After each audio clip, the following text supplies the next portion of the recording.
Hello mister Azad, কেমন আছেন? নিশ্চয়ই খুব ভালো আছেন। তবে বিশ্বাস করেন, আর বেশিক্ষণ ভালো থাকবেন না, কারণ আপনাকে অশান্তিতে রাখার জন্য আমি চলে এসেছি। Let's get meet. কথাটি বিড়বিড় করে বলেই নীরব প্রচণ্ড জোরে হেসে উঠল। তার আলিশান অন্ধকার ঘরের প্রতিটি দেওয়াল যেন সেই অট্টহাসিতে কেঁপে উঠল। জানালার ভারী পর্দা ভেদ করে বাইরের ভোরের আলো ঢোকার ক্ষমতা নেই। ডুপ্লেক্সের এই গোপন চেম্বারে শুধু জ্বলছে কতগুলো মনিটর আর নীলছে আলো। মিস্টার আজাদের আতঙ্কিত মুখটা স্ক্রিনে স্থির হয়ে আছে। নীরব টেবিলের ওপর রাখা তার দামি সিগারেটটা অ্যাশট্রেতে পিষে নিভিয়ে দিল। তার চেহারায় এক অদ্ভুত শীতলতা, যা মুহূর্তের মধ্যে আগ্নেয়গিরির মতো জোরে জ্বলন্ত হতে পারে, আবার বরফের মতো ঠান্ডা। সে জানে আজ শহর কাঁপানো এক খেলা শুরু হতে যাচ্ছে, কিন্তু এই খেলার প্রথম চালটা হবে অত্যন্ত ধীর আর শান্ত। নীরব তার দুরন্ত ব্র্যান্ডেড পোশাক খুলে এক কোণায় ছুঁড়ে মারো। আলমারি থেকে বের করো একটা ইস্ত্রি করা ছাড়াই পুরনো শার্ট আর ঢিলে ঢালা জিন্স। আয়নার সামনে দাঁড়িয়ে নিজের তীক্ষ্ণ চাহনিটা চশমায় মোটা ফ্রেমের আড়ালে লুকিয়ে ফেলল।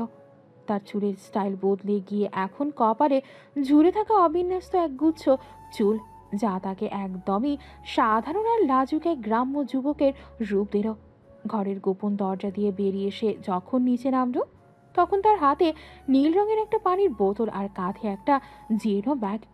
শহরের প্রাণকেন্দ্রে অবস্থিত সেই নামকরা ভার্সিটির গেটের সামনে যখন সে এসে দাঁড়ালো, তখন চারদিকে নাবি গাড়ির ভিড়।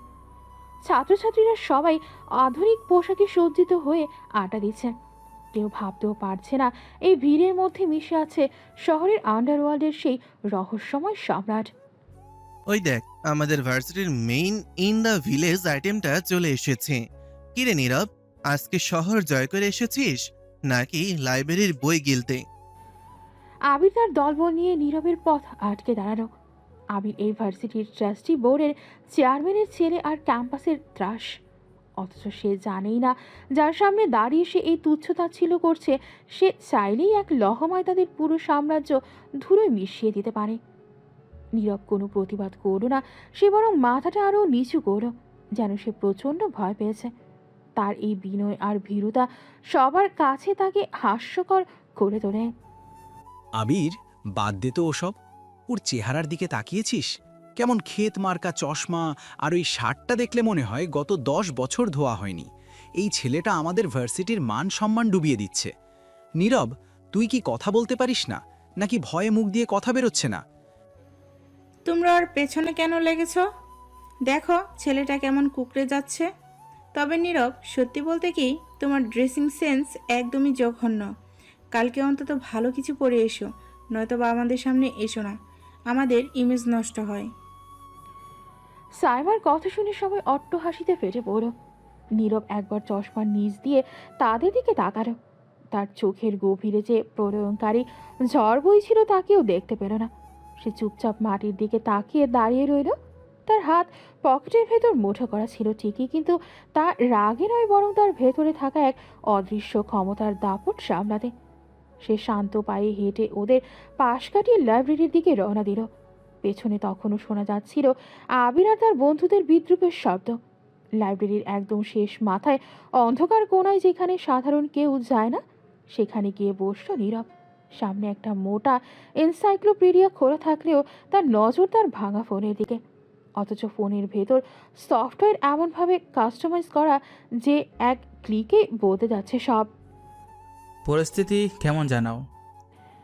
তার কানে থাকা অতি ক্ষুদ্র এক ডিভাইস ওপাশ থেকে এক গভীর কণ্ঠস্বর ভেসে এলো। মিস্টার আজাদের সব কাজ একদম পরিকল্পনা মতো এগোচ্ছে বলে জানানো হলো। নীরব বইয়ের পাতায় আঙুল বোলাতে বোলাতে বইয়ের জানালার দিকে তাকালো। আকাশে কালো মেঘ জমেছে। সে জানে এই মেঘ শুধু প্রকৃতির নয়, এই মেঘ মিস্টার আজাদের জীবনের আকাশেও ঘনিয়ে আসছে। ক্লাস শুরুর ঘন্টা বাজল। নীরব দীর্ঘশ্বাস ফেলে সাধারণ এক ছাত্রের মতো ব্যাগটা গুছিয়ে নিল। তাকে এখন ইকোনমিক্স ক্লাসে গিয়ে একদম সামনের বেঞ্চে বসে মন দিয়ে লেকচার শোনার ভান করতে হবে। তার এই ছদ্মবেশ এতটাই নিখুঁত যে কোনো গোয়েন্দার পক্ষেও তাকে ধরা সম্ভব নয়। সে যখন ক্লাসরুমের দরজায় পৌঁছালো তখন প্রফেসর তাকে দেখে বিরক্তিতে কপাল কুঁচকালেন। নীরব, তুমি কি সবসময় দেরি করে আসবে? যাও পেছনে গিয়ে বসো। তোমার মতো ছাত্রদের জন্য সময় জ্ঞান থাকা খুব জরুরি, নয়তোবা জীবনে কিচ্ছু করতে পারবে না। নীরব মাথা নিচু করে ক্লাসের একদম শেষ বেঞ্চে গিয়ে বসল। পেছনের সারি থেকে তাকে নিয়ে আরও কিছু ফিসফাস আর টিটকারি চলল। নীরব তার খাতা খুলল, কিন্তু সেখানে কোনো লেকচার নয়, বরং কিছু সাংকেতিক চিহ্নের ম্যাপ আঁকতে শুরু করল। বাইরের বৃষ্টি নামছে আর সেই বৃষ্টির ঝাপটার সঙ্গে মিশে যাচ্ছে এক আগত ঝড়ের পদধ্বনি, যা এই ভার্সিটি কিংবা মিস্টার আজাদ কেউই কল্পনা করতে পারছে না। নীরব জানে সময় আসছে আর খুব শীঘ্রই এই অপকার জবাব সে এমনভাবে দেবে যা শহরবাসী আজীবন মনে রাখবে। ভার্সিটির করিডোর দিয়ে যখন নীরব হেঁটে যাচ্ছিল তখন চারপাশের দেয়ালগুলো যেন তার উপর চেপে বসতে চাইছিল। বৃষ্টির পর ভেজা মাটির সোদা গন্ধ আর দামি পারফিউমের উগ্র ঘ্রাণ মিলেমিশে একাকার হয়ে যাচ্ছে। অনন্যা তার বন্ধুদের নিয়ে ক্যাফেটেরিয়ার সামনে দাঁড়িয়ে আড্ডা দিয়েছিল। অনন্যা ইউনিভার্সিটির টপ গ্ল্যামারাস গার্ল এবং প্রভাবশালী এক রাজনীতিবিদের মেয়ে। তার চোখের এক পলকে অনেক কিছু হয়ে যায়, কিন্তু আজ তার শিকার হলো নীরব। নীরবের হাতে থাকা লাইব্রেরির পুরনো কিছু বই আর তার সাধারণ চলন বলন অনন্যার আভিজাত্যে যেন আঘাত করল। এই যে মিস্টার ভিলেজ বয়, একটু দাঁড়াবেন কি? আপনার পায়ের জুতো জোড়ো কি শত শতাব্দীর সংগ্রহ নাকি? রাস্তা দিয়ে হাঁটার সময় এমন শব্দ করছেন যেন কোনো ভাঙাচোরা ট্র্যাক চলছে। আমাদের কানে লাগছে তো। অনন্যার কথা শুনে তার পাশে থাকা তানিয়া আর রিকি হো হো করে হেসে উঠল। রিকি এগিয়ে গিয়ে নীরবের কাঁধে রাখা পুরনো ব্যাগটা টেনে ধরল। নীরব বাধা দিল না, বরং সে ব্যাগটা ছাড়িয়ে নেওয়ার চেষ্টাও করল না। তার দৃষ্টি মাটির দিকে স্থির। রিকি ব্যাগের চেইন টেনে ভেতরে থাকা কয়েকটা ছেঁড়া খাতা আর একটা ভাঙা কলম বের করে মেঝেতে ফেলে দিল। করিডোরে তখন অনেক ছাত্রছাত্রী জমা হয়েছে তামাশা দেখার জন্য, কিন্তু নীরবের মুখে কোনো বিকার নেই। তার ভেতরে সেই ভয়ঙ্কর মাফিয়া সত্তা এই মুহূর্তে চিৎকার করে উঠতে চাইছিল, কিন্তু সে নিজেকে লোহার শিকড়ে বেঁধে রেখেছে। ছি অনন্য, দেখো ওর খাতাগুলোর অবস্থা। এগুলো তো মনে হয় ডাস্টবিন থেকে কুড়িয়ে আনা। নীরব, তোমার কি সাবান কেনার টাকা নেই? তোমার শার্টের কলারটা দেখো কতটা ফ্যাকাশে হয়ে গেছে। আমাদের ভার্সিটির স্ট্যান্ডার্ড তুমি একাই নিচে নামিয়ে দিচ্ছ। তোমার মতো ছেলেদের কেন যেখানে ভর্তি করানো হয় বুঝি না। আসলে তানিয়া, ওদের লজ্জা বলে কিচ্ছু নেই। নীরব শোনো, আমার গাড়ির চাকাটা একটু কাদা লেগে নোংরা হয়ে আছে। তুমি তো এমনি তো খেতে কাজ করার টাইপ ছেলে, তো তুমি যদি একটু পরিষ্কার করে দাও, আমি তোমাকে 500 টাকা দিব। তোমার 1 মাসের হাত খরচ হয়ে যাবে নিশ্চয়। কি বলো, রাজি তো? হুম হুম। অনন্যার এই প্রস্তাব শুনে চারদিকে হাসির রোল পড়ে গেল। নীরব ধীরে ধীরে নিচু হয়ে কলমটা কুড়িয়ে নিল। তার চশমার কাঁচের আড়ালে চোখ দুটো এক মুহূর্তের জন্য লাল হয়ে উঠেছিল, যা কেউ খেয়াল করেনি। সে অনন্যার দিকে একবার তাকালো। সেই চাহনিতে কোনো রাগ ছিল না, ছিল এক গভীর শূন্যতা, যা আসলে আগাম ঝড়ের সংকেত। সে জানতো অনন্যার বাবার যে রাজনৈতিক ফান্ড থেকে আজ তারা এত দাপট দেখাচ্ছে, সেই ফান্ডের অর্ধেকের বেশি টাকা আসলে নীরবের আন্ডারওয়ার্ল্ড নেটওয়ার্ক থেকে ঘুরে তাদের কাছে পৌঁছায়। সে চাইলে এই মুহূর্তেই অরণ্যাকে রাস্তার ভিখারি বানিয়ে দিতে পারে, কিন্তু সে তার সময়ের জন্য অপেক্ষা করছে। মাফ করবেন অনন্যা আপু, আমি আসলে কাজটা পারি না, আমার ক্লাসে দেরি হয়ে যাচ্ছে। নীরব অত্যন্ত শান্ত গলায় কথাটি বলে মাথা নিচু করে তাদের পাশ কাটিয়ে চলে যেতে চাইল, কিন্তু অনন্যা তাকে এত সহজে ছাড়ার পাত্রী নয়। সে নীরবের চলার পথে নিজের পা বাড়িয়ে দিল। নীরব সামলাতে না পেরে সামনের দিকে হুমড়ি খেয়ে পড়ে গেল। তার হাতের বইগুলো চারিদিকে ছড়িয়ে পড়ল। পুরো করিডোর জুড়ে হাসির তুবড়ি ছুটল। কেউ একজন দূর থেকে তার গায়ে পানির বোতল থেকে পানি ছিটিয়ে দিল। নীরব মাটিতে বসে রইল কয়েক সেকেন্ড। তার পকেটে থাকা ফোনটা ভাইব্রেট করছে। সে জানে ওপাশ থেকে তার সেকেন্ড ইন কমান্ড খবর দিচ্ছে যে মিস্টার আজাদের ডেরায় হামলা সফল হয়েছে, অথচ এই মুহূর্তে সে এই একদল তুচ্ছ মানুষের পায়ের নিচে পড়ে অপমানিত হচ্ছে। কি হলো হিরো, উঠতে পারছো না? মাটির সাথে তোমার খুব পুরনো সম্পর্ক, তাই না? অনন্যা, দেখো ছেলেটা কেমন কুকুরে বসে আছে, যেন মার খাওয়া একটা কুকুর। হে নীরব, পরের বার যখন আমার সামনে দিয়ে যাবে তখন হামাগুড়ি দিয়ে যাবি, বুঝলি? তাহলে হয়তো তোকে দেখে আমাদের মায়া লাগবে। নীরব আস্তে আস্তে উঠে দাঁড়ালো। তার জামায় কাদা লেগে গেছে, চশমাটা একপাশে ঝুরে আছে। সে হাত দিয়ে গায়ের ধুলো ছাড়লো। তার চেহারায় অপমানিত হওয়ার কোনো চিহ্ন নেই, বরং এক অদ্ভুত নিস্তব্ধতা ছেয়ে আছে। সে জানে আজ রাতে এই রিকির বাবার ব্যবসায়িক নথিপত্র তার টেবিলে পৌঁছাবে এবং কালকের সূর্য ওঠার আগে তারা দেউলিয়া হয়ে যাবে। কিন্তু এখন সে কেবলই এক খ্যাত ছেলে। সে কারোর দিকে না তাকিয়ে ভেজা পোশাকে ক্লাসরুমের দিকে হাঁটতে শুরু করলো। পেছনের দলটা তখনও তাকিয়ে নিয়ে কুরুচিপূর্ণ মন্তব্য করে যাচ্ছে। ক্লাসরুমের একদম শেষ কোণায় গিয়ে বসলো নীরব। তার পাশে কেউ বসতে চায় না।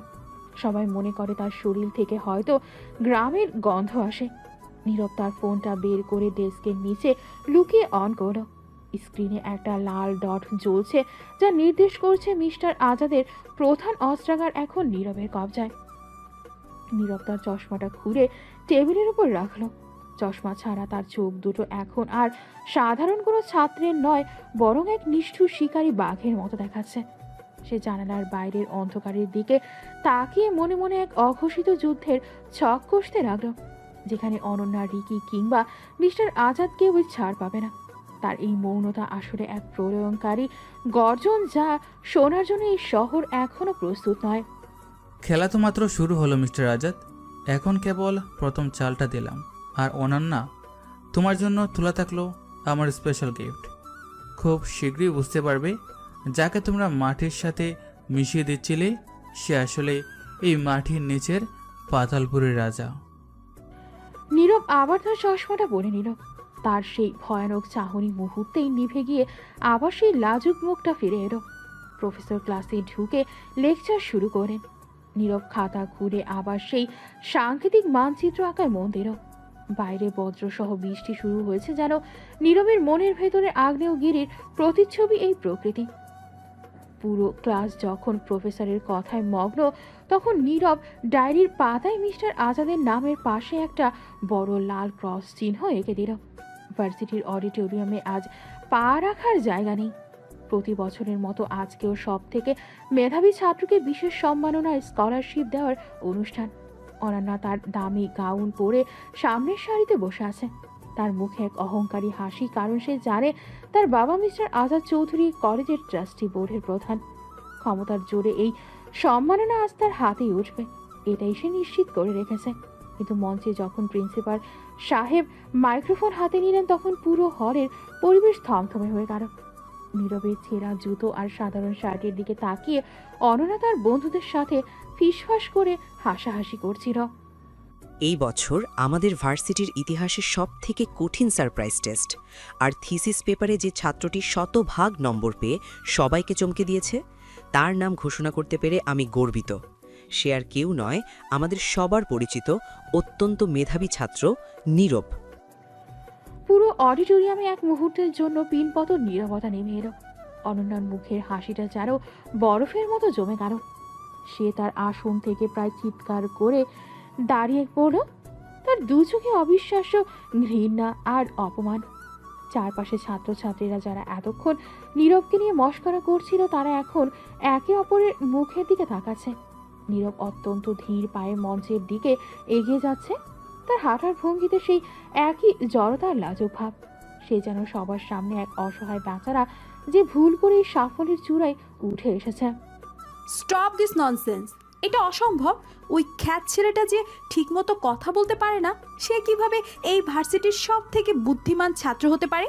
প্রিন্সিপাল স্যার, আপনি কি জানেন আপনি কার সাথে পাঙ্গা নিচ্ছেন? আমি হলাম মিস্টার আজাদ চৌধুরীর একমাত্র মেয়ে, আর আমার বাবা এই কলেজের ট্রাস্টেড। আপনি কি ভুলে গেছেন এই কলেজের ফান্ডিং কোথা থেকে আসে? এই সম্মানের একমাত্র দাবিদার আমি, এই গ্রাম্য জঞ্জাল নয়। অনন্যার চিৎকারে পুরো হল রুম কেঁপে উঠল। প্রিন্সিপাল সাহেব ঘামতে শুরু করেন, কারণ মিস্টার আজাদের ক্ষমতার কথা কারোর অজানা নয়। কিন্তু নীরব মঞ্চের এক কোণায় দাঁড়িয়ে খুব নিচু স্বরে মাথা চুলকাতে লাগলো। তার এই অসহায় ভঙ্গি দেখে যে কেউ মনে করবে যে সে এখনই কান্নাকাটি শুরু করে দেবে। সে অত্যন্ত ধীর পায়ে অনন্যার সামনে গিয়ে দাঁড়ালো। তার চশমার কাঁচের আড়ালে চোখের সেই গভীর শীতলতা কেউ দেখতে পাচ্ছে না। অনন্যা আপু, আপনি হয়তো ঠিকই বলছেন। আমি তো সাধারণ একটা ছেলে, পড়াশোনা ছাড়া আমি আর কিছুই জানি না। আমার কাছে তো আপনার মতো বাবার ক্ষমতা নেই।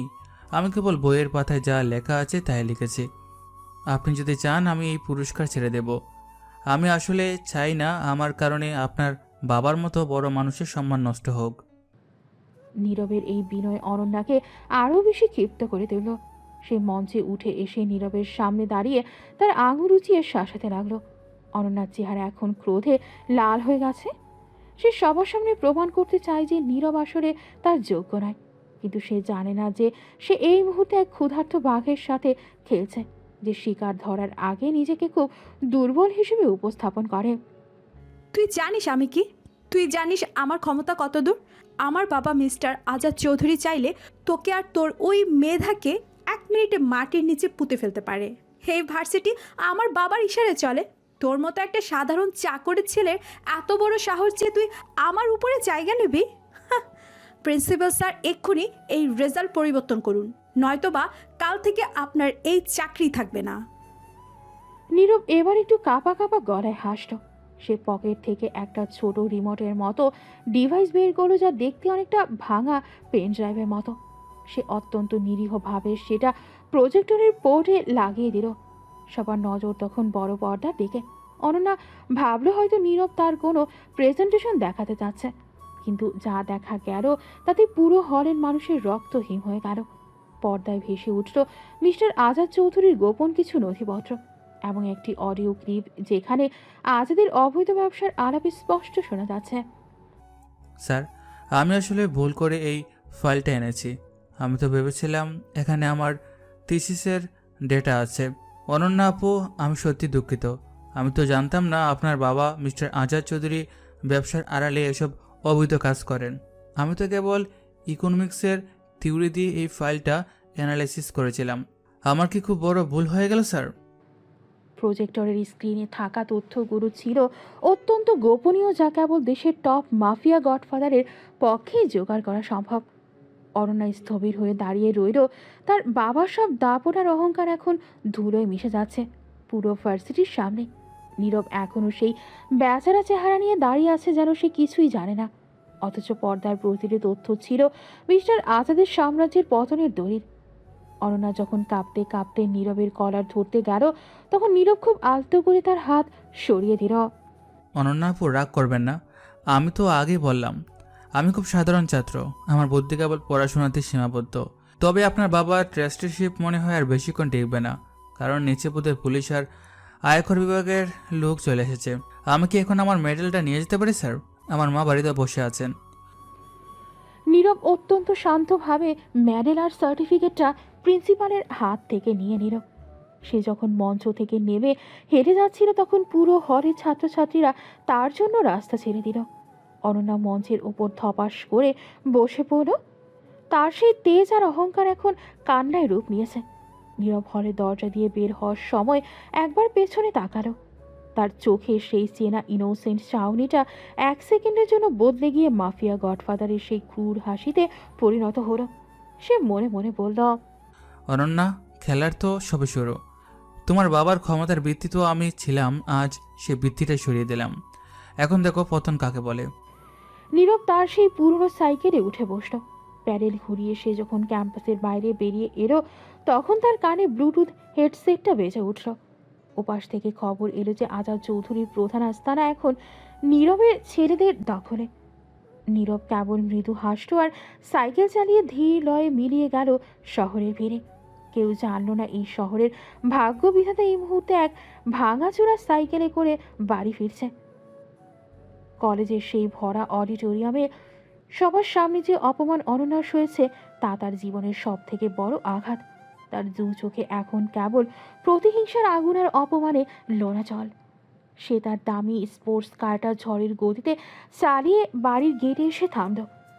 বাড়ির বিশাল সিংহ দুয়ার পেরিয়ে সে যখন ড্রয়িং রুমে ঢুকলো, তখন তার কান্নার শব্দে পুরো বাড়ি থমকে গেল। অন্যা সোফায় বসে ফুপিয়ে ফুপিয়ে কাঁদতে শুরু করলো। তার এই অবস্থা দেখে বাড়ির পরিচারক থেকে শুরু করে পাহারাদাররা পর্যন্ত ভয়ে সিঁটিয়ে গেল, কারণ এই বাড়ির মেয়ে কাঁদলে পুরো শহর কাঁপিয়ে দেওয়ার ক্ষমতা রাখে তার বাবা আর চাচা। মা অনন্যা, কি হয়েছে তোমার? কেউ কি কিছু বলেছে তোমাকে? তোমার চোখে পানি দেখার সাহস কার হলো এই শহরে? অরণ্যার বাবা মিস্টার আমির চৌধুরী তড়িঘড়ি করে সিঁড়ি দিয়ে নেমে এলেন। তিনি পেশায় একজন বড় ব্যবসায়ী হলেও পর্দার আড়ালে তার হাত অনেক লম্বা। মেয়ের কান্না দেখে তার কপালে চিন্তার ভাঁজ পড়ে গেল। ঠিক সেই মুহূর্তে ড্রয়িং রুমের বিশাল সোফায় বসে থাকা মিস্টার আজাদ চৌধুরী তার হাতের দামি সিগারেটটা অ্যাস্ট্রেতে রাখলেন। আজাদ চৌধুরী কেবল এই কলেজের ট্রাস্টি নন, তিনি এই অঞ্চলের অলিখিত সম্রাট। তার ঠান্ডা মেজাজ আমির চৌধুরীর থেকেও বেশি বিপজ্জনক। তিনি ধীর পায়ে অনন্যার কাছে এগিয়ে এসে তার মাথায় হাত রাখলেন। অনন্যা মা, মুখ তোলো। আমাকে বলো, কার আয়ু শেষ হয়ে এসেছে যে আমার চোখের মনে অনন্যাকে কাঁদিয়েছে? সে কি জানে না যে চৌধুরীর ভাতিজির গায়ে হাত দেওয়া তো দূর, তার দিকে কড়া নজরে তাকানোর শাস্তি কি? আমাকে নামটা বলো। অনন্যা তার চোখের জল মুছতে মুছতে হিক্কা থুরে কথা বলতে শুরু করলো। তার কণ্ঠে এখন তীব্র ঘৃণা আর জেদ। সে আজাদের হাতটা জড়িয়ে ধরে রাগে কাঁপতে কাঁপতে সেই সাধারণ ছাত্রটির কথা মনে করতে লাগলো যে তাকে সবার সামনে অপদস্থ করেছে। চাচা, আমাদের কলেজে একটা ছেলে আছে, গ্রাম থেকে আসা একমাত্র একটা খ্যাত ছেলে। ঠিকমতো কথাই বলতে পারে না, পরনে পুরনো ছিঁড়া কাপড়। সেই নোংরা ছেলেটা আজ কলেজের রেজাল্টে আমাকে পেছনে ফেলে দিয়েছে। প্রিন্সিপাল স্যার সবার সামনে তাকে হিরো বানিয়েছে। তা আর সে এতই দ্রুত যে খুব ইনোসেন্ট সেজে প্রোডাক্টের এমন কিছু ফাইল দেখালো যা দেখে সবাই আমাকে আর আমার পরিবারকে নিয়ে কানাঘুষা করছে। সবাই আমাকে নিয়ে হাসাহাসি করছে। চাচা, এই সামান্য একটা ভিখারি ছেলের জন্য আজ আমাকে মাথা নিচু করে কলেজ থেকে পালিয়ে আসতে হয়েছে।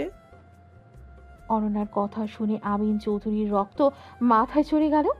তিনি রাগে নিজের হাতের গ্লাসটা ফ্লোরে আছাড় দিয়ে ভেঙে ফেললেন।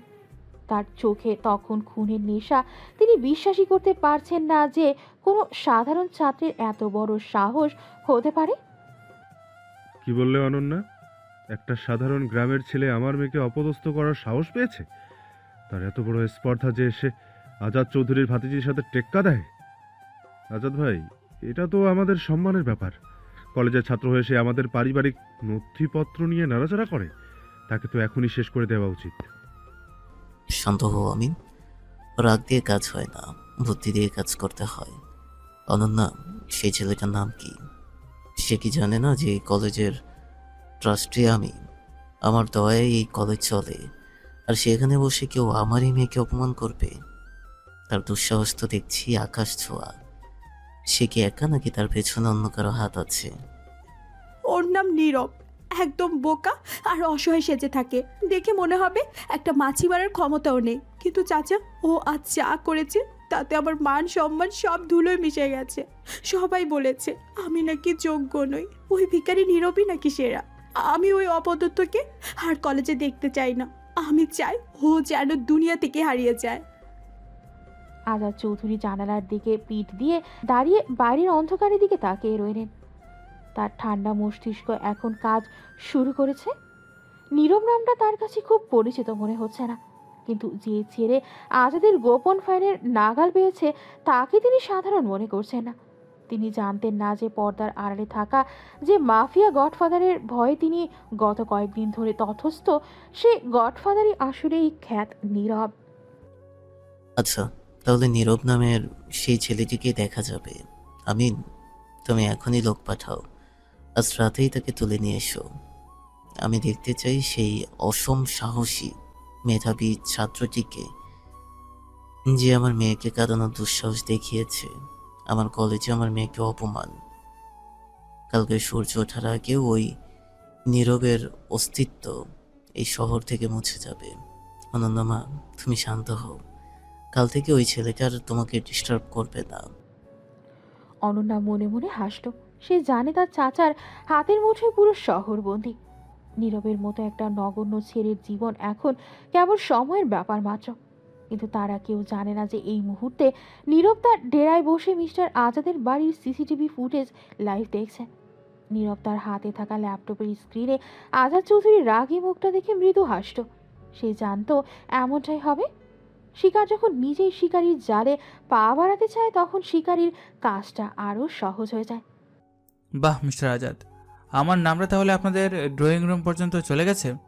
আপনাদের অতিথিয়তা গ্রহণ করার জন্য আমি প্রস্তুত। তবে মনে রাখবেন, যে জালে আপনারা আমাকে ধরার জন্য ভাবছেন, সেই জালে আসলে আপনারা নিজেরাই বন্দী হতে যাচ্ছেন।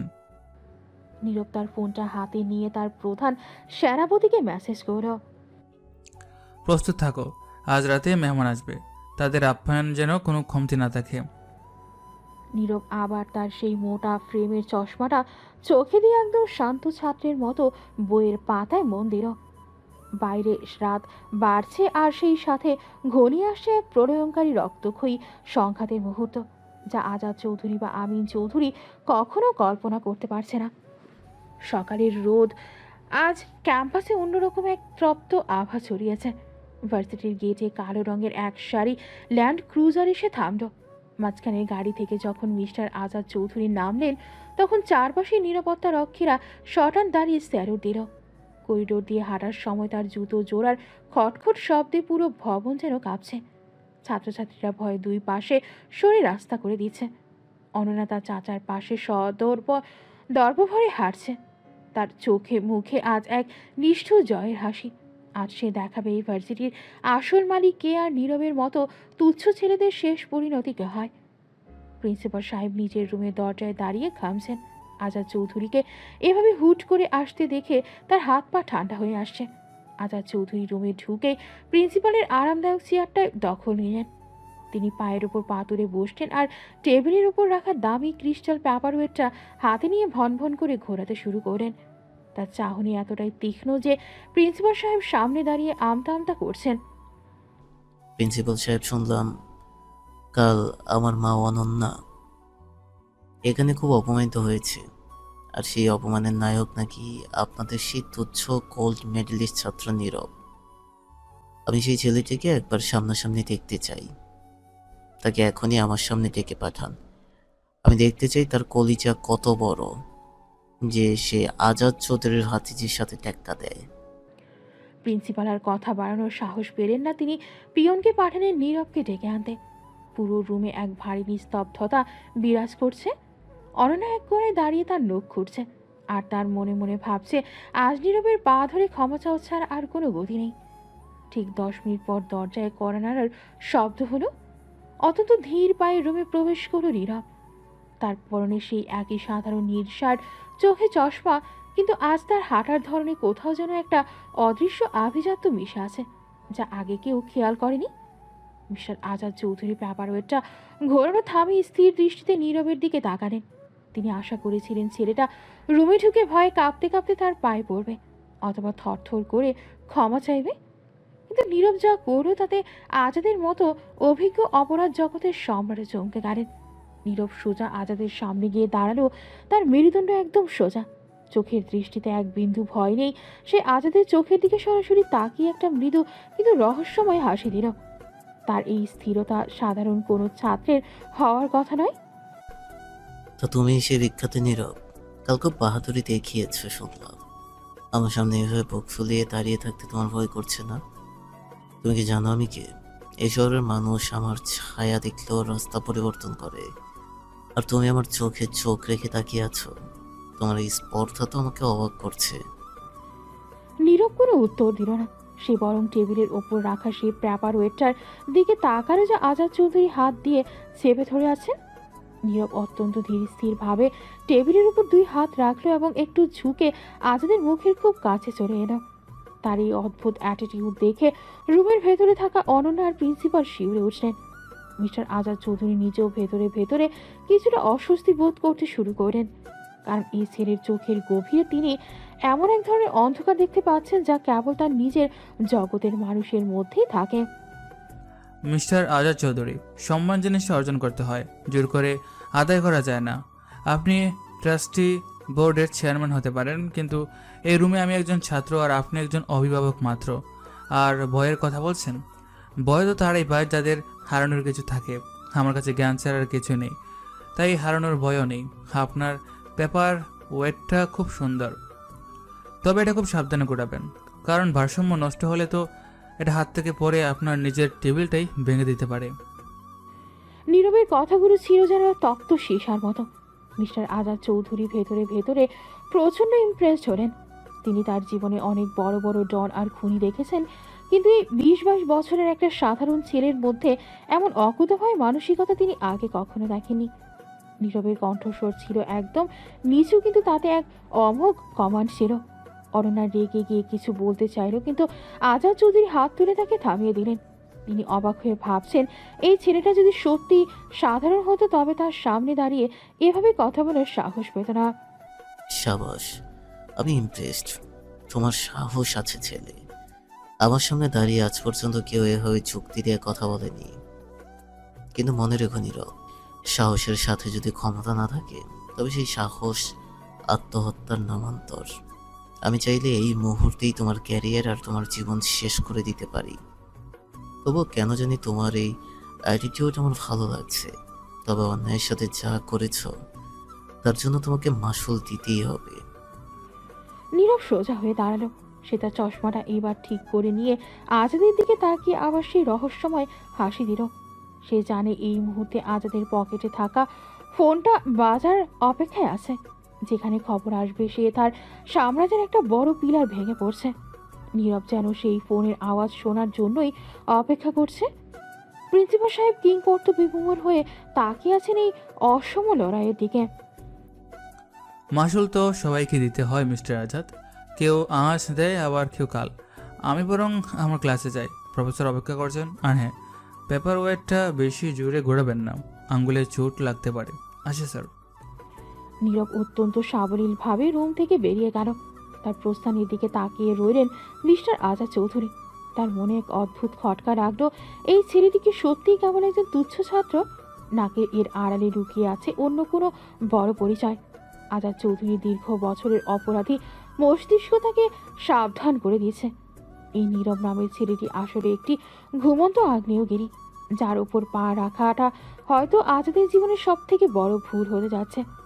প্রিন্সিপালের রুম থেকে নীরব বেরিয়ে আসার পর মিস্টার আজাদ চৌধুরী দীর্ঘক্ষণ স্তব্ধ হয়ে বসে রইলেন।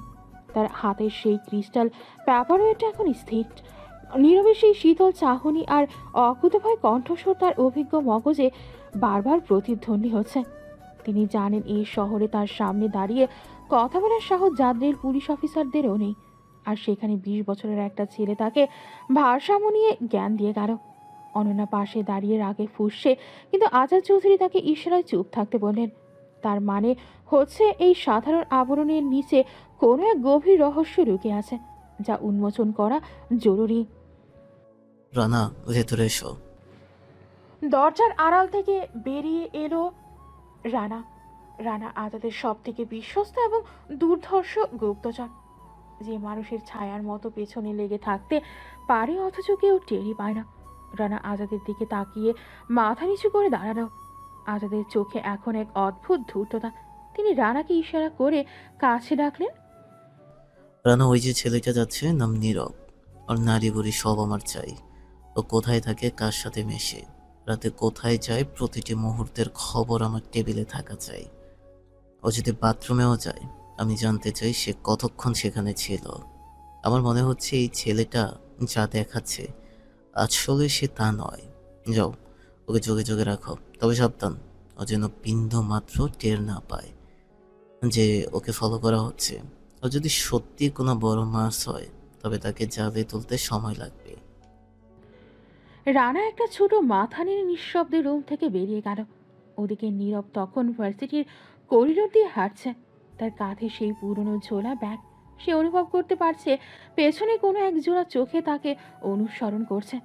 মাফিয়া জগতের সম্রাট হওয়ার কারণে তার ইন্দ্রিয়গুলো সাধারণ মানুষের চেয়ে 1000 গুণ বেশি সজাগ।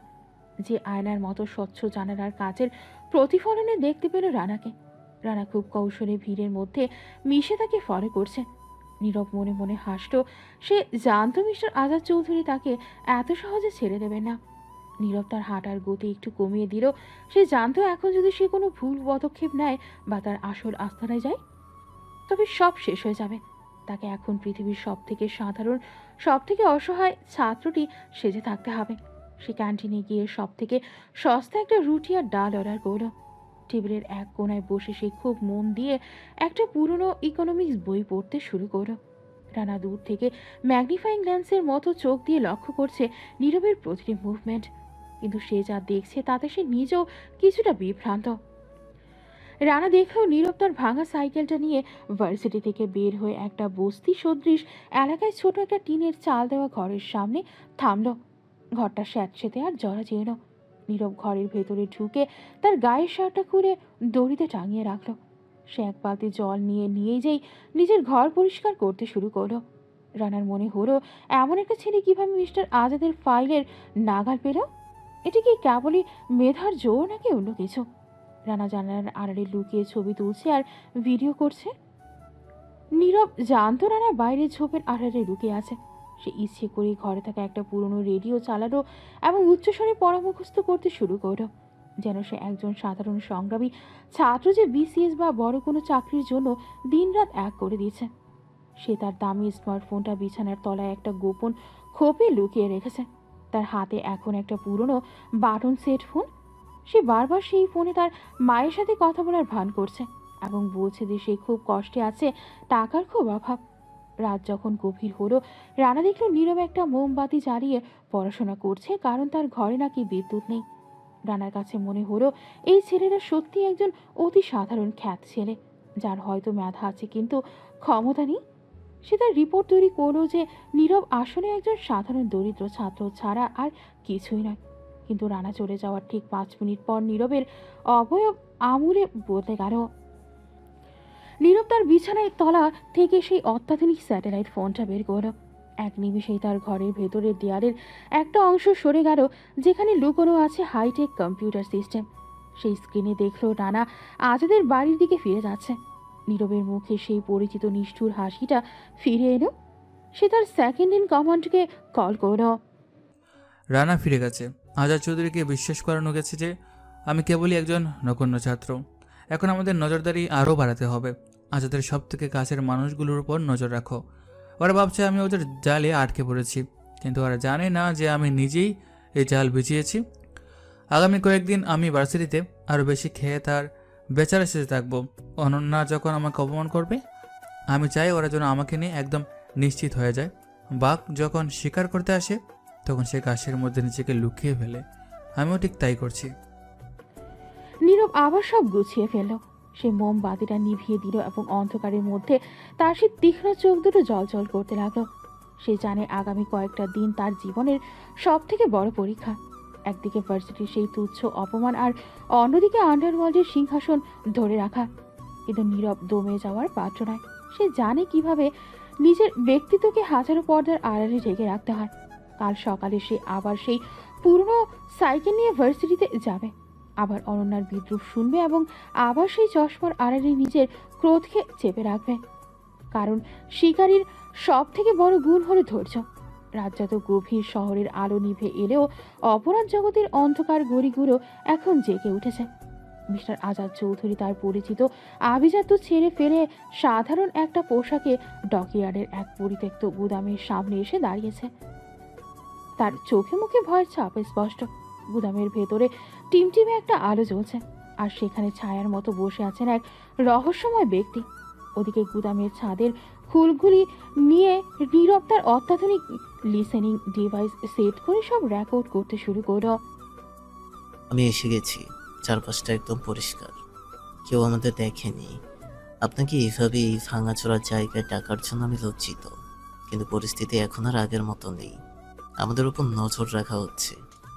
আজাদ, তোমার লজ্জিত হওয়ার চেয়ে লজ্জিত হওয়া উচিত তোমার অযোগ্যতার জন্য। আমার সময় খুব দামি। আমাকে এখানে ডেকে আনার পেছনে যদি শক্ত কোনো কারণ না থাকে, তবে মনে রেখো এই অন্ধকার থেকে তুমি আর কোনো দিন আলোতে ফিরতে পারবে না। আমার ধৈর্যের পরীক্ষা নিও না। বস, আসলে সমস্যাটা আমার কলেজে শুরু হয়েছে। নীরব নামে সেই ছেলেটা, সে সাধারণ কেউ নয়। সে আমার এমন সব ফাইল হ্যাক করেছে যা পাওয়ার কথা নয়। আমার ভয় হচ্ছে আমাদের প্রজেক্ট রেড ড্রাগন যদি তার নজরে পড়ে যায়, তবে পুরো সাম্রাজ্য তাসের ঘরের মতো ভেঙে পড়বে। ছেলেটা দেখতে একদম বেচারা, কিন্তু ওর বুদ্ধি শয়তানের চেয়েও বেশি। একটা বাচ্চা ছেলের ভয়ে তুমি কাঁপছো আজাদ? যাকে তোমরা খেদ বলে হাসাহাসি করো, তার কাছে কি এমন জাদু আছে যে সে আমার এই বছরের পর বছর ধরে বানানো নেটওয়ার্ক ভেঙে দেবে? নাকি তুমি বুড়ো বয়সে তোমার সাহস হারিয়ে ফেলেছ? আমি তোমাকে এই সাম্রাজ্যের দায়িত্ব দিয়েছি শাসন করার জন্য, ভয় পাওয়ার জন্য নয়। না বস, আপনি ওকে দেখেননি। ওর চাহানি আর কথা বলার ধরন একদম আলাদা। ও যেন আগে থেকেই জানে আমি কি করতে যাচ্ছি। আমি ওকে মারার লোক পাঠিয়েছিলাম, কিন্তু আমার লোকেরা মাঝপথেই নিখোঁজ হয়ে গেছে। এটা কি কাকতালীয় হতে পারে? আমার মনে হচ্ছে ও একা নয়, ওর পেছনে বড় কোনো আন্তর্জাতিক শক্তি কাজ করছে। হতে পারে কোনো আন্ডার কভার এজেন্সি। শোনো আজাদ, আমার প্রজেক্ট রেড ড্রাগনের পেছনে আমি কোটি কোটি ডলার ঢেলেছি। এটা শুধু ব্যবসা নয়, এটা আমার টিকে থাকার লড়াই। আগামী শুক্রবার পোর্টে যে কন্টেনার আসবে, সেখানে আমাদের সবথেকে বড় চালানের চালান থাকবে। ওই চালানটা যদি মিস হয়, তবে তোমার এই আজাদ চৌধুরী নামটা পৃথিবীর ম্যাপ থেকে মুছে দিতে আমার 1 সেকেন্ডও সময় লাগবে না। ওই নীরব ছেলেটাকে যদি তুমি কন্ট্রোল করতে না পারো, তবে ওকে চিরতরে চুপ করিয়ে দাও। এই শহরে দয়া দেখানোর কোনো জায়গা নেই। আমি চেষ্টা করছি বস, কিন্তু ও যদি সত্যি অন্য কোনো বড় মাফিয়া গ্রুপের লোক হয় বা কোনো আন্ডার কভার রিসেন্ট, আমি ওর গতিবিধি বুঝতে পারছি না। আর আনা ওকে ফলো করছে, কিন্তু ও সারাটা দিন শুধু বই নিয়ে পড়ে থাকে। ও যেই হোক না কেন, শুক্রবারের আগে ওকে ব্যস্ত রাখো। তোমার মেয়ে অনন্যাকে বলো ওর পেছনে লাগতে। ওকে ইমোশনালি বা মানসিকভাবে ট্র্যাপ করো। একটা অল্প বয়সী মেধাবী ছেলেকে কাবু করার অনেক নরম রাস্তা আছে, কিন্তু মনে রেখো আজাদ, এটা আমার শেষ সতর্কবার্তা। প্রজেক্ট রেড ড্রাগন সফল হওয়া চাই। আমার পরিচয় যেন কোনোভাবেই এই সাধারণের সামনে না আসে। নীরব ছাদের ওপর শুয়ে প্রতিটি কথা নিজের ডিভাইসে সেভ করে নিল। রিপন চৌধুরী নামটা শুনেই তার কপালে চিন্তার ভাঁজ পড়ল। সে জানত না যে মিস্টার আজাদের মাথায় ওপর এমন একজন ব্যক্তি বসে আছে যে পুরো আন্তর্জাতিক রুটের মাফিয়া ডিল কন্ট্রোল করে। রিপন চৌধুরী গুদাম থেকে বেরিয়ে একটি কালো গ্লাস লাগানো বুলেট প্রুফ গাড়িতে করে দ্রুত প্রস্থান করলেন। নীরব জুম করে তার হাতের সেই অদ্ভুত আংটিটার দিকে ছবি তুলে নিল। রিপন চৌধুরী নামটা তো বেশ দামি। মিস্টার আজাদ, আপনি পাচ্ছেন আপনি শিকারী, কিন্তু আপনি যে রিপন চৌধুরীর হাতের বোতল তা কি আপনি জানেন? প্রজেক্ট রেড ড্রাগন, এই শুক্রবার রাত 12টা হবে আপনাদের শেষ রাত। আপনারা অনন্যাকে দিয়ে আমাকে ট্র্যাপ করবেন, ভালো, আমি সেই ফাঁদে পা দেব, কিন্তু চালটা ছিঁড়ব আমি নিজের হাতে। রানা, এখনই আসো আমার কাছে। সব শুনলে তো?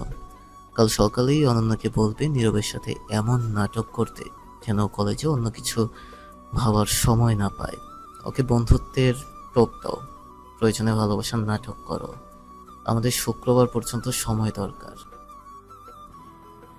আজাদ চৌধুরী সেখান থেকে চলে যাওয়ার পর নীরব গুদাম থেকে বের হয়ে এলো। সে তার ফোনের এনক্রিপ্টেড চ্যানেলে মেসেজ পাঠালো, target confirmed, Ripon Chowdhury is involved. শুক্রবার রাত 12টা, পোর্ট এলাকা ব্লক করো, বড় মাছ জালে উঠতে যাচ্ছে। নীরব আবার তার সেই পুরনো সাইকেলে উঠে বসল। সে জানে কাল সকালে তাকে আবার সেই ইনোসেন্ট ফেস করে ভার্সিটিতে গিয়ে অনন্যার বিরক্তি সহ্য করতে হবে, কিন্তু সে এখন মানসিকভাবে প্রস্তুত। তার এই নীরবতাই হবে আজাদের পতনের আগাম সংকেত। সকালের রোদটা আজ ক্যাম্পাসে অন্যরকম এক মায়াবী আভা ছড়িয়েছে। পাখিদের কিচিরমিচির আজ ছাত্রছাত্রীদের কোলাহলে ভার্সিটি প্রাঙ্গণ মুখরিত। কিন্তু এই স্বাভাবিকতার আড়ালে যে কত বড় এক ষড়যন্ত্রের জাল বোনা হয়েছে তা সাধারণ কেউ বুঝতেই পারছে না। মিস্টার আজাদ চৌধুরী আর রিপন চৌধুরীর নির্দেশে অনন্যা আজ সম্পূর্ণ বদলে গেছে। তার পরনে আজ কোনো উগ্র আধুনিক পোশাক নেই, বরং সে একটা নীল রঙের সালোয়ার কামিজ পরেছে। চুলগুলো খুব সাধারণভাবে বাঁধা, আর চোখে মুখে মেকি এক অনুশোচনার ছাপ। সে তার দামি স্পোর্টস কারটা দূরে পার করে পায়ে হেঁটে ভার্সিটির গেটের কাছে এসে দাঁড়ালো। তার বন্ধুদের দল আজ তার পাশে নেই, কারণ আজ তাকে একা একাই সেই বিষাক্ত টোপটা ফেলতে হবে। ওদিকে নীরব তার পুরনো মরিচার ধরা সাইকেলটা চালিয়ে গেটের ভেতর দিয়ে প্রবেশ করল। তার কাঁধে সেই পুরনো তালি দেওয়া ব্যাগ, চোখে মোটা ফ্রেমের চশমা। যে দূর থেকেই দেখতে পেল অনন্যা গেটের পাশে দাঁড়িয়ে এদিক ওদিক তাকাচ্ছে। নীরব মনে মনে হাসল। সে কাল রাতেই রিপন চৌধুরীর মুখ থেকে শুনেছে যে অনন্যাকে দিয়ে তাকে ট্র্যাপ করার চেষ্টা করা হবে। নীরব ভাবল, শিকারী যখন নিজেই শিকার হওয়ার জন্য সেজেগুজে দাঁড়িয়ে থাকে, তখন শিকারীর কাজটা অনেক সহজ হয়ে যায়। সে একদম নির্বিকার মুখে সাইকেলটা চালিয়ে অনন্যার পাশ কাটিয়ে চলে যেতে চাইল। নীরব, একটু শোনো প্লিজ, একবার দাঁড়াও, আমি তোমার সাথে একটু কথা বলতে চাই। নীরবের কানে আওয়াজটা পৌঁছালেও সে এমন ভান করলো যেন সে খুব অবাক হয়েছে। সে সাইকেলটা থামিয়ে একদম কাছুবাছু হয়ে অনন্যার দিকে তাকালো। তার চোখে মুখে ভয়ের অভিনয়টা এতটাই নিখুঁত যে অনন্য এক মুহূর্তের জন্য ভাবলো এই ছেলেটাকে সত্যি সেই ব্যক্তি যে কাল মিস্টার আজাদের সামনে বুক ফুলিয়ে দাঁড়িয়েছিল। নীরব তার চশমাটা নাকের উপর একটু ঠেলে দিল। জি, অনন্যা আপু কিছু বলবেন? আমি কি কোনো ভুল করেছি? কালকের ঘটনার জন্য আমি সত্যি দুঃখিত। আমি তো আসলে বুঝতে পারিনি যে ওই ফাইলগুলো এত পার্সোনাল। আমি স্রেফ একজন সাধারণ ছাত্র, ভুল করে এগুলো দেখে ফেলেছি। প্লিজ আমাকে আর অপমান করবেন না। অনন্যা তার চোখের কোণায় কৃত্রিম এক ফোঁটা জল এনে নীরবের খুব কাছে গিয়ে দাঁড়ালো। সে এমনভাবে কথা বলতে শুরু করলো যেন সে নিজের কৃতকর্মের জন্য ভীষণ লজ্জিত। তার কণ্ঠস্বরে এখন আগের সেই দম্ভ নেই, বরং এক অদ্ভুত মায়া মিশিয়ে সে জাল বেছাতে শুরু করলো। না নীরব, তুমি ভুল করনি, ভুলটা ছিল আমার। আমি অহংকারে অন্ধ হয়ে তোমাকে অনেক আজে বাজে কথা বলেছি। তোমার মেধা আর সাহসের সম্মান করার বদলে আমি তোমাকে ছোট করেছি। কাল সারা রাত আমি ঘুমাতে পারিনি। বাবার চাচার শাসন আর আমার নিজের বিবেকে আমাকে কুড়ে কুড়ে খাচ্ছে। আমি কি তোমার বন্ধু হতে পারি না? আমি চাই আমরা আমাদের সব পুরনো তিক্ততা ভুলে গিয়ে একটা নতুন শুরু করি। তুমি কি আমাকে ক্ষমা করবে না? অনন্যার এই নাটক দেখে নীরব ভেতরে ভেতরে অট্টহাসি দিচ্ছিল। সে জানতো যে এই কোমল আচরণের পেছনে আসলে কালকে সেই রেড ড্রাগন প্রজেক্ট বাঁচানোর মরিয়া চেষ্টা লুকিয়ে আছে। কিন্তু বাইরে সে একদম গলে যাওয়ার মতো চেহারা করল। সে মাথা নিচু করে মাটির দিকে তাকিয়ে রইল, যেন সে একজন বড় মাপের সুন্দরী মেয়ের বন্ধুত্বের অফারে খুব লজ্জা পেয়েছে। আপনি আমার কাছে ক্ষমা চাচ্ছেন? আপনি তো বড় মানুষের মেয়ে, আমি তো নগণ্য একজন ছাত্র। আপনি আমার সাথে বন্ধুত্ব করতে চাইলে আমি না করার কে? তবে আমার মতো খ্যাত ছেলের সাথে বন্ধুত্ব করলে আপনার সম্মান থাকবে তো? আপনার বন্ধুরা যদি আবার হাসাহাসি করে? কেউ হাসবে না নীরব। আমি কাল সবার সামনে বলে দেব যে তুমি আমার সব থেকে প্রিয় বন্ধু।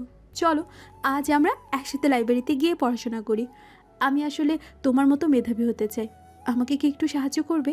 আমার পড়াশোনা অনেক গ্যাপ আছে। তুমি পাশে থাকলে আমি হয়তো ভালো রেজাল্ট করতে পারবো। নীরব সানন্দে রাজি হয়ে গেল। তারা দুজনে পাশাপাশি হাঁটতে শুরু করলো লাইব্রেরির দিকে। পুরো ভার্সিটির ছাত্রছাত্রীরা হা করে তাকিয়ে দেখছে অদ্ভুত জোরে। যে অনন্যা কাল পর্যন্ত নীরবকে ঘৃণা করত, সে আজ নীরবের হাত ধরে গল্প করতে করতে হাঁটছে। রানা দূর থেকে বাইনোকুলার দিয়ে সব দেখছে আর মিস্টার আজাদকে আপডেট দিচ্ছে। মিস্টার আজাদ চৌধুরী তার অফিসে বসে তৃপ্তির হাসি হাসলেন। তিনি ভাবলেন এই তো কাজ হয়ে গেছে। একটা কাঁচা বয়সের ছেলেকে বশ করার জন্য একটা নারীসুলভ মায়া আর বন্ধুত্বের অভিনয়ই যথেষ্ট।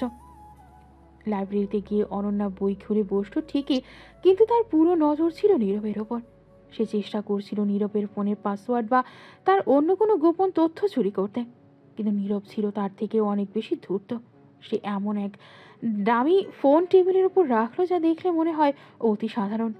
পড়ার ফাঁকে ফাঁকে অনন্যা খুব আদুরে গলায় নীরবের বাড়ি এবং তার বাবা মা এবং তার ভবিষ্যৎ পরিকল্পনা নিয়ে প্রশ্ন করতে লাগলো। সে চাচ্ছিল নারীদের দুর্বল জায়গাগুলো খুঁজে বের করতে। নীরব, তোমার বাড়িতে আর কে কে আছে? তুমি কি প্রতিদিন ওই পুরনো সাইকেলে যাতায়াত করো? তোমার খুব কষ্ট হয় না? চাইলে আমার গাড়িতে করে তোমাকে ড্রপ করে দিতে পারি। আর হ্যাঁ, এই শুক্রবার রাতে আমাদের বাসায় একটা ছোট্ট পার্টি আছে। আমি চাই তুমি সেখানে আসো। আমার বাবার সাথে তোমার পরিচয় করিয়ে দেব। তিনি তোমার মতো ট্যালেন্টেড ছেলেদের খুব পছন্দ করেন। নীরব বুঝতে পারলো যে শুক্রবারের দাওয়াতটা আসলে তাকে ব্যস্ত রাখার একটা কৌশল, কারণ ওই দিন রাতেই পোর্টে সেই ভয়ঙ্কর অস্ত্রের চালান আসবে। রিপন চৌধুরী আর মিস্টার আজাদ চায় নীরব যেন এই রাতে অনন্যার সাথে পার্টিতে মজে থাকে আর তাদের কাজে কোনো ব্যাঘাত না ঘটে। নীরব তার চশমার আড়াল থেকে অনন্যার দিকে তাকিয়ে মনে মনে বলল, অনন্যা, তুমি যে জালে আমাকে আটকাতে চাইছো, সেই জালেই আমি তোমাদের সবাইকে একসাথে ধরবো। শুক্রবার? আচ্ছা, আমি চেষ্টা করবো আসার। তবে আমার তেমন কোনো দামি পোশাক নেই তো, তাই একটু দ্বিধে আছি। আর আপনার বাবা মিস্টার আজাদ চৌধুরী কি আমাকে পছন্দ করবেন? তিনি তো কাল আমার উপর খুব রেগেছিলেন। আমি খুব সাধারণ মানুষ। অনন্যা আপু, বড়দের ভিড়ে আমি হারিয়ে যাব না তো? একদম না নীরব, আমি তোমাকে কথা দিচ্ছি, ওই রাতটা তোমার জীবনের সব থেকে স্মরণীয় রাত হবে। কোনো ড্রেসের চিন্তা করো না, আমি তোমাকে সব ব্যবস্থা করে দেব। তুমি শুধু আসবে, এটাই আমার অনুরোধ। আমরা অনেক মজা করব, গান শুনবো আর গল্প করব। তুমি আসবে তো, কথা দাও? নীরব খুব লাজুক ভঙ্গিতে অনন্যার দিকে তাকিয়ে মাথা নাড়ল। সে কথা দিল যে সে আসবে। অনন্যা তখন বিজয়িনীর মতো হাসল। সে ভাবল সে সফল হয়েছে, কিন্তু সে জানে না যে নীরব আসলে তার প্রতিটি কথা রেকর্ড করে নিচ্ছে এবং তার টিমের কাছে সংকেত পাঠাচ্ছে। সারাটা দিন নীরব অনন্যার সাথে একদম সাধারণ বন্ধুর মতো কাটালো। সে অনন্যাকে অঙ্ক বুঝিয়ে দিল, তার সাথে নোটস শেয়ার করলো এবং ক্যান্টিনে বসে অনন্যার দেওয়া কফি পান করলো। রানা তার রিপোর্টে লিখে পাঠালো নীরব পুরোপুরি চাপে পড়েছে। ও এখন অনন্যার প্রেমে পাগল। বিকেলের দিকে নীরব এখন যখন সাইকেল নিয়ে বাড়ি ফেরার জন্য তৈরি হলো, অনন্যা আবার তার কাছে এলো। সে নীরবের হাতটা আলতো করে স্পর্শ করলো, যা দেখে যে কেউ মনে করবে তারা খুব ঘনিষ্ঠ বন্ধু। অনন্যা চাচ্ছিল নীরবকে মানসিকভাবে এমন এক ঘোরের মধ্যে রাখতে যাতে সে অন্য কিছু চিন্তা করার সুযোগ না পায়। সাবধানে যেও নীরব। আর হ্যাঁ, কালকেও কিন্তু আমরা একসাথে লাঞ্চ করব। তোমার জন্য আমি বাসা থেকে খাবার নিয়ে আসবো। ভালো থেকো বন্ধু। অনন্যা চলে যাওয়ার পর নীরব তার সাইকেলের প্যাডেলে চাপ দিল। তার চেহারার সেই মায়া ভরা ভাবটা মুহূর্তেই উবে গেল। সে তার পকেট থেকে একটা ছোট স্ক্যানার বের করলো, যা অনন্যার হাতে স্পর্শ থেকে তার ডিএনএ বা অন্য কোনো ট্রেস নেওয়ার ক্ষমতা রাখে। সে দ্রুত তার গোপন আস্তানায় ফিরে এলো। ঘরের ভেতরে ঢুকেই সে তার দামি খোরস ছেড়ে ফেলল। তার second in command Fahim laptop নিয়ে তার সামনে দাঁড়িয়ে আছে। বস, অনন্যা তো দেখছি খুব ভালো অভিনয় করে। ও ভাবছে আপনি সত্যিই ওর প্রেমে পড়েছেন। শুক্রবারের পার্টির দাওয়াত কি আপনি গ্রহণ করবেন? এটা তো স্পষ্ট একটা ফাঁদ। ফাঁদ তো বটেই ফাহিম, কিন্তু ওই কাদাটাই আমার জন্য তুরপের তাস। ওরা ভাবছে আমি পার্টিতে অনন্যার সাথে থাকবো, আর ওদিকে মিস্টার আজাদ আর রিপন চৌধুরী পোর্টের চালান খালাস করবে। কিন্তু আমি পার্টিতেও থাকবো, আবার পোর্টেও থাকবো। শুক্রবার রাত 12টা। ওই দিন এই শহরের আকাশ রক্তের মতো লাল হবে, না হয় অনন্যার বিনাশ হবে। অনন্যাকে বিশ্বাস করতে দাও যে আমি ওর বন্ধু। যত বেশি ও আমাকে বিশ্বাস করবে, ওদের পরিকল্পনা তত তাড়াতাড়ি আমার হাতে চলে আসবে। প্রজেক্ট রেড ড্রাগন এর শেষ সময় ঘনিয়ে আসছে। নীরব তার গায়ের সাধারণ শার্টটা খুলে দামি মাফিয়া জ্যাকেটটা পরে নিল। তার টেবিলের ওপর রাখা ম্যাপে সে লাল কালি দিয়ে পোর্টের এলাকাটা গোল করল। তার চোখের সেই শীতলতা এখন আগ্নেয়গিরির লাভার মতো ফুটছে। অনন্যা বা আজাদ চৌধুরী কেউ জানে না যে এই সাধারণ খ্যাত ছেলেটার একটা ইশারায় শুক্রবার রাতে পুরো শহর অচল হয়ে যেতে পারে। নীরব তার ল্যাপটপের স্ক্রিনে অনন্যার বাসার লেআউট দেখতে লাগলো। সে জানে কোথায় ফাঁদ পাতা আছে আর কোথায় তাকে আক্রমণ করতে হবে। রাত বাড়ছে, আর সেই সাথে বাড়ছে এক চরম উত্তেজনাকর মুহূর্তের প্রতীক্ষা। শুক্রবার রাত, আকাশটা আজ মেঘলা, যেন কোনো এক অশুভ সংকেত দিচ্ছে। মিস্টার আজাদ চৌধুরী বিশাল বাংলো আজ আলোয় ঝলমল করছে। দামি দামি গাড়ি এসে থামছে গেটের সামনে। শহরের বড় বড় ব্যবসায়ী, দুর্নীতিবাজ নেতা আর আন্ডারওয়ার্ল্ডের রাঘব বোয়ালরা আজ এখানে আমন্ত্রিত। অনন্যা আজ একটি রক্তলাল রঙের লাভ দামি গাউন পরেছে। তার ঠোঁটে এক বিজয়ী হাসি। সে জানে আজ রাতেই সে সেই খ্যাত ছেড়ে নীরবকে চিরতরে তার হাতের পুতুলে পরিণত করবে। ওদিকে পোর্টে তখন রিপন চৌধুরীর নির্দেশে প্রজেক্ট রেড ড্রাগনের চালান খালাস করার প্রস্তুতি চলছে। অনন্যার দায়িত্ব হলো নীরবকে এই পার্টিতে আটকে রাখা। নীরব আজ পার্টিতে এলো একদম সাধারণ একটা শার্ট আর প্যান্ট পরে। তার চোখে সেই একটা মোটা চশমা। সে যখন বাংলোর ভেতরে ঢুকলো তখন চারপাশের অভিজাত মানুষেরা তাকে দেখে নাক সিটকালো। কিন্তু অনন্যা দ্রুত এগিয়ে এসে নীরবের হাত জড়িয়ে ধরো। সে সবাইকে বুঝিয়ে দিল যে নীরব আজ তার বিশেষ অতিথি। নীরব খুব নাজুক আর ভীতু হওয়ার ভান করে অনন্যার পাশে পাশে হাঁটছে, কিন্তু তার পকেটে থাকা একটি সূক্ষ্ম স্ক্যানার অনবরত চারপাশের সিগন্যাল জ্যাম করার চেষ্টা করছে আর ভেতরের গোপন কথোপকথন রেকর্ড করছে।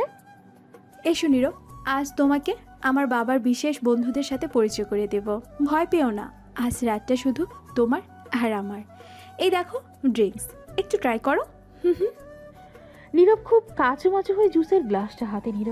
সে দেখতে পেল মিস্টার আজাদ চৌধুরী এক কোণায় দাঁড়িয়ে রিপন চৌধুরীর সাথে নিচু স্বরে কথা বলছেন। রিপন তার চশমার ফ্রেমের ভেতর লুকানো ক্যামেরা দিয়ে তাদের প্রতিটি মুভমেন্ট ক্যাপচার করছে। অনন্যা তাকে নাচানোর চেষ্টা করল, কিন্তু নীরব বারবার পিছিয়ে যাচ্ছিল, যেন সে এসব পরিবেশে একদমই অভ্যস্ত নয়। অনন্যা হাসতে হাসতে তাকে দোতলার একটা বিশেষ কামরার দিকে নিয়ে গেল। সে বলল সেখানে নীরবের জন্য একটা সারপ্রাইজ আছে। নীরব, তুমি এখানে বসো, আমি আসছি। এই ল্যাপটপটা দেখেছো? এখানে আমাদের কলেজের কিছু পুরনো ভিডিও আছে, তুমি চাইলে দেখতে পারো। আমি জাস্ট ফ্রেশ হয়ে আসছি। অনন্যা ঘর থেকে বেরিয়ে দরজাটা বাইরে থেকে লক করে দিল।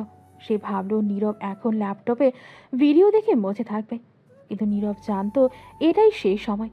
সে দ্রুত ল্যাপটপটা নিজের আয়ত্তে নিল। অনন্যা ভুল করে তার পার্সোনাল হার্ড ড্রাইভটা ল্যাপটপের সাথে কানেক্ট করে রেখে গেছে। নীরব যখন ড্রাইভের ভেতরে ঢুকলো তখন তার চোখ কপালে উঠে গেল। সেখানে কোনো কলেজের ভিডিও নেই, বরং সেখানে আছে শত শত মেয়ের গোপন ভিডিও এবং মিস্টার আজাদের ড্রাগ সাপ্লাইয়ের লাইভ ম্যাপ। সবচেয়ে ভয়াবহ বিষয় হলো সেখানে লাইভ স্ট্রিম হচ্ছে পোর্টের সেই কন্টেনারের ভেতর থেকে। নীরব দেখতে পেল কন্টেনারের ভেতরে অস্ত্রের বলদলে রাখা হয়েছে ছোট ছোট খাঁচায় বন্দি কিছু পাচার করা শিশু। প্রজেক্ট রেড ড্রাগন আসলে কোনো অস্ত্রের ডিল নয়, এটা ছিল মানব পাচারের এক বীভৎস পরিকল্পনা। অনন্যা এই জঘন্য কাজে তার বাবার প্রধান সহযোগী হিসেবে কাজ করছে। নীরব দাঁতে দাঁত চাপল। তার ভেতরে থাকা সেই শান্ত ছাত্রটি মুহূর্তের এক ভয়ঙ্কর দানবে রূপ নিল। তার ইনোসেন্ট ফেস এখন খুনের নেশায় লাল। রিপন চৌধুরী আর আজাদ চৌধুরী, তোমরা শুধু মাফিয়া নও, তোমরা মানুষও নও। শিশুদের নিয়ে এই ব্যবসা, আজ তোমাদের এই সাম্রাজ্য আমি শ্মশানে পরিণত করব। অনন্যা, তুমি ভেবেছিলে আমি তোমার জালে ফেসে গেছি, কিন্তু তুমি জানো না তুমি এক জ্যান্ত শয়তানকে নিজের ঘরে ডেকে এনেছো। নীরব তার জ্যাকেটের ভেতর থেকে একটি ছোট কালো রিমোট বের করল। সে একটি বোতাম টিপতেই পুরো বাংলোর বিদ্যুৎ বিচ্ছিন্ন হয়ে গেল। চারিদিকে অন্ধকার আর আতঙ্কের চিৎকার। অনন্যা দৌড়ে এসে রুমের দরজা খুলল, কিন্তু সে যা দেখলো তাতে তার আত্মা কেঁপে উঠল। রুমের ভেতর সেই ভীতু নীরব আর নেই। অন্ধকারের মধ্যেই নীরবের চোখ দুটো আগুনের মতো জ্বলছে। নীরব তার হাতের ব্যাগ থেকে বের করলো একটি সাইলেন্সার লাগানো পিস্তল। নীরব, তুমি তুমি এসব কি করছো? তোমার কাছে বন্দুক কেন? তুমি তো একজন সাধারণ ছাত্র। গার্ডস গার্ডস কোথায় তোমরা? ওকে ধরো। অনন্যা চিৎকার করার আগেই নীরব এক ঝটকায় তার গলা চেপে ধরল এবং তাকে দেয়ালের সাথে গেঁথে ফেলল। নীরবের কণ্ঠস্বর এখন আর তোতলা বা লাজুক নয়, বরং তা কবরের মতো শীতল। সে অনন্যার কানে ফিসফিস করে বলল, অনন্যা, আমি সেই ব্যক্তি যার ভয়ে তোমার চাচা আজাদ চৌধুরী রাতে ঘুমোতে পারে না। আমি সেই গডফাদার। তোমার এই প্রজেক্টে রেড ড্রাগন আজ রাতেই শেষ হবে। অনন্যা ভয়ে কথা বলতে পারল না। নীরব তাকে ধাক্কা দিয়ে মেঝেতে ফেলে দিল এবং রুম থেকে বেরিয়ে এলো। নিচে তখন হুড়োহুড়ি লেগে গেছে। মিস্টার আজাদের বডিগার্ডরা যখন নীরবকে থামানোর চেষ্টা করলো, তখন শুরু হলো নীরবের প্রথম বিধ্বংসী অ্যাকশন। নীরব অত্যন্ত ক্ষিপ্র গতিতে অন্ধকারের মধ্যে মুভ করতে লাগলো। তার প্রতিটি গুলি নিখুঁতভাবে শত্রুর বুক ভেদ করে যাচ্ছে। সে কোনো সাধারণ গুন্ডার মতো নয়, সে একজন প্রফেশনাল কিলারের মতো সবাইকে নিস্তেজ করে দিচ্ছে। কে তুমি? আমার বাড়িতে হামলা করার সাহস কার হলো? রানা, রানা কোথায় তুমি? আজাদ চৌধুরী অন্ধকারে চিৎকার করছিলেন। হঠাৎ একটি লাল লেজার লাইট আজাদের বুকের মাঝখানে স্থির হলো। নীরব সিঁড়ি দিয়ে নেমে আসছে, তার হাতে দুটি অটোমেটিক গান। তার চশমাটা সে খুঁড়ে মেঝেতে আছাড় দিয়ে ভেঙে ফেলল। এখন আর তার কোনো লুকোচুরি নেই। সে আজাদের সামনে এসে দাঁড়ালো। আজাদের পা কাঁপতে শুরু করলো। সে বুঝতে পারলো এই সেই নীরব যাকে সে গত কয়েকদিন ধরে অবজ্ঞা করেছে। আজাদ চৌধুরী, আপনার সময় শেষ। আপনার বস রিপন চৌধুরীকেও আমি ছাড়ব না। পোর্টে আমার ছেলেরা অলরেডি পৌঁছে গেছে। এই কন্টেনার থাকা শিশুরা আজ মুক্ত হবে, আর আপনি এই দুচোখে বন্দী হবেন। ফাহিম, যেমন রান করো, কেউ যেন ওই বাড়ি থেকে বের হতে না পারে। অনন্যা তখন দোতলা থেকে টলমল পায়ে নিচে নেমে এলো। সে দেখলো তার বাবা আর চাচা নীরবের সামনে হাঁটুর উপর বসে আছেন। নীরব বাংলোর ড্রয়িং রুমের সেই দামি ঝাড়ল লণ্ঠনটার একটা গুলি করে তা ভেঙে ফেলল। কাচের টুকরো চারিদিকে ছড়িয়ে পড়ল। নীরব আজাদের কপালে বন্দুকের নল ঠেকিয়ে শীতল গলায় বলল, খেলার তো মাত্র শুরু মিস্টার আজাদ। আমি আপনাদের মারব না। আমি আপনাদের এমন এক নরক দেখাবো যা মৃত্যুর চেয়ে ভয়ঙ্কর। অনন্যা, তুমি চেয়েছিলে না আমার সাথে বন্ধুত্ব করতে? এসো, আমার সত্যিকারের রূপটা একবার ভালো করে দেখে নাও। পুরো বাংলো তখন পুলিশ আর নীরবের নিজস্ব কমান্ডো বাহিনী দিয়ে ঘেরাও হয়ে গেছে। নীরব যখন বাংলো থেকে বেরিয়ে এলো, তার পেছনে তখন দাউ দাউ করে জ্বলছে আজাদের সেই পাপের প্রেসাদ। অনন্যা চিৎকার করে কাছে, কিন্তু কারো কোনো দয়া নেই। নীরব তার ব্ল্যাক বাইকে উঠে বসলো এবং হেলমেটটা পরে নিল। তার গন্তব্য এখন পোর্ট, যেখানে রিপন চৌধুরী তার শেষ মুহূর্তে লড়াই চড়ছে। মিস্টার আজাদের বাংলোর সেই ঝলমলে আলো এখন নিকষ কালো অন্ধকারে নিমজ্জিত। দামি ঝাড় লণ্ঠনের ভাঙা কাজগুলো মেঝেতে ছড়িয়ে আছে যেন একটা ধারালো হীরা। বিশৃঙ্খলা আর আর্তনাদের মধ্যে একটা ছায়ামূর্তি বিদ্যুতের গতিতে পুরো হল রুম তছনছ করে দিল। কেউ কিছু বোঝার আগেই আজাদের সশস্ত্র বডিগার্ডরা একের পর এক মেঝেতে লুটিয়ে পড়ছে। কারো ঘাড়ে আঘাত, কারো বুকে নিখুঁত বুলেটের ক্ষত। হামলাকারী কে, কোথা থেকে এলো আর কোথায় মিলিয়ে গেল তা বোঝার ক্ষমতা সেই মুহূর্তে কারো ছিল না। মিস্টার আজাদ চৌধুরী অন্ধকারের মধ্যে হাতড়াতে নিজের পিস্তলটা বের করার চেষ্টা করেন। তার কপালে তখন ঘাম বিন্দু জমেছে। তিনি চিৎকার করে রানাকে ডাকছেন, কিন্তু ওপাশ থেকে কোনো সাড়া নেই। চারিদিকে শুধু ধোঁয়া আর বারুদের গন্ধ। হঠাৎ একজোড়া জলে চোখের আভা তার সামনে ভেসে উঠল, কিন্তু তারপরেই একটা প্রচণ্ড ধারালো শব্দ আর নীলচে আলো তাকে অন্ধ করে দিল। কে কে আছিস সেখানে? সামনে আয়, সাহস থাকলে আলোতে আয়। রিপন ভাই, আপনি কোথায়? রানা, ওকে ধর। ওদিকে দোতলার বারান্দায় এক কোণায় অনন্যা কুকড়ে বসে আছে। তার চোখ দুটো বিস্ফোরিত, মুখ হা হয়ে আছে, কিন্তু গলা দিয়ে কোনো শব্দ বের হচ্ছে না। সে একটু আগে নিজের চোখে সেই ভয়ঙ্কর দৃশ্যটা দেখেছে। সে দেখেছে তার সেই বেচারা বন্ধু নীরব কিভাবে এক লহমায় দানব হয়ে উঠল।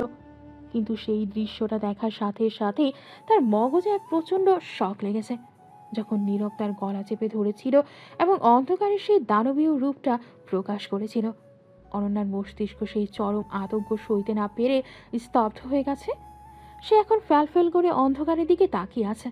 তার মনে হচ্ছে সে কোনো এক দুঃস্বপ্ন দেখছে, যেখানে কোনো চেনা মুখ নেই, শুধু আছে একজোড়া খুনির চোখ। রিপন চৌধুরী নিজের ট্যাকটিক্যাল ফ্ল্যাশ লাইটটা জ্বালিয়ে চারপাশ দেখার চেষ্টা করলেন, কিন্তু তিনি যা দেখলেন তাতে তার বহু বছরের অপরাধী জীবনের অভিজ্ঞতা হার মেনে গেল। তার সব থেকে দক্ষ 5 জন শার্প শুটার মেঝেতে পড়ে আছে, অথচ কেউ একটা ট্রিগার চাপার সুযোগও পায়নি। এটা কোনো সাধারণ মাফিয়া হামলা নয়, এটা কোনো এক অদৃশ্য প্রেতাত্মার কাজ। রিপন চৌধুরীর মতো শক্ত হৃদয়ের মানুষও আজ থরথর করে কাঁপতে শুরু করেন। আজাদ, এখান থেকে পালাও। এটা কোনো মানুষের কাজ না। যেই হামলা করেছে সে আমাদের হাতের নাগালের বাইরে। ও সব জানে। ও আমাদের প্রতিটি মুভমেন্ট জানে। আমাদের প্রজেক্ট রেড ড্রাগন শেষ হয়ে গেছে আজাদ। কিছুক্ষণ পরেই বাংলোর ইমার্জেন্সি জেনারেটর চালু হয়ে গেল।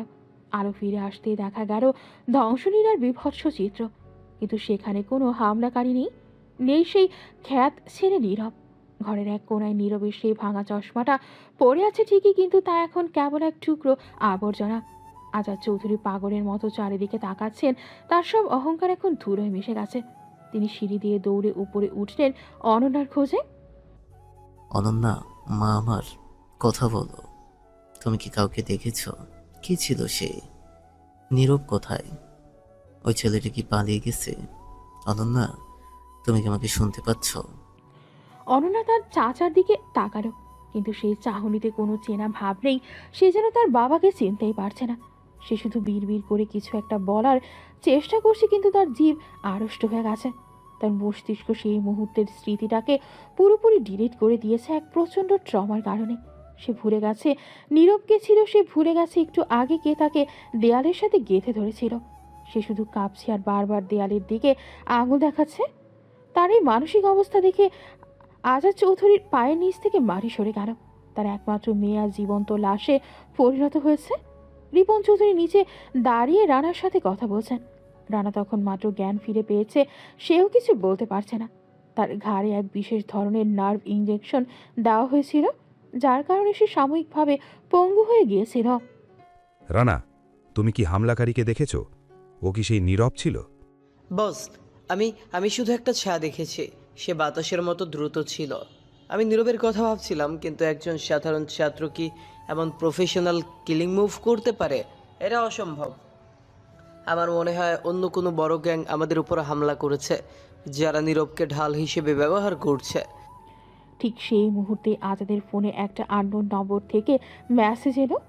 আজাদ চৌধুরী কাঁপা কাঁপা হাতে ফোনটা খুললেন। মেসেজে শুধু একটা ছবি, পোর্টের সেই কন্টেনারটা দাউ দাউ করে জ্বলছে, আর পুলিশ শিশুদের উদ্ধার করছে। নিচে লেখা, খেলা তো মাত্র শুরু মিস্টার আজাদ। আপনার পাপের প্রসাদ ভাঙা হয়েছে, এবার আপনার অস্তিত্ব মিটিয়ে দেওয়ার পালা। আজাদ চৌধুরী ফোনটা আছাড় দিয়ে ভেঙে ফেললেন। তিনি বুঝতেই পারছেন না তার শত্রুকে। অনন্যা যে জানতো সে এখন পাগল প্রায়। নীরব যে সামনে ছিল সে এখন উধাও।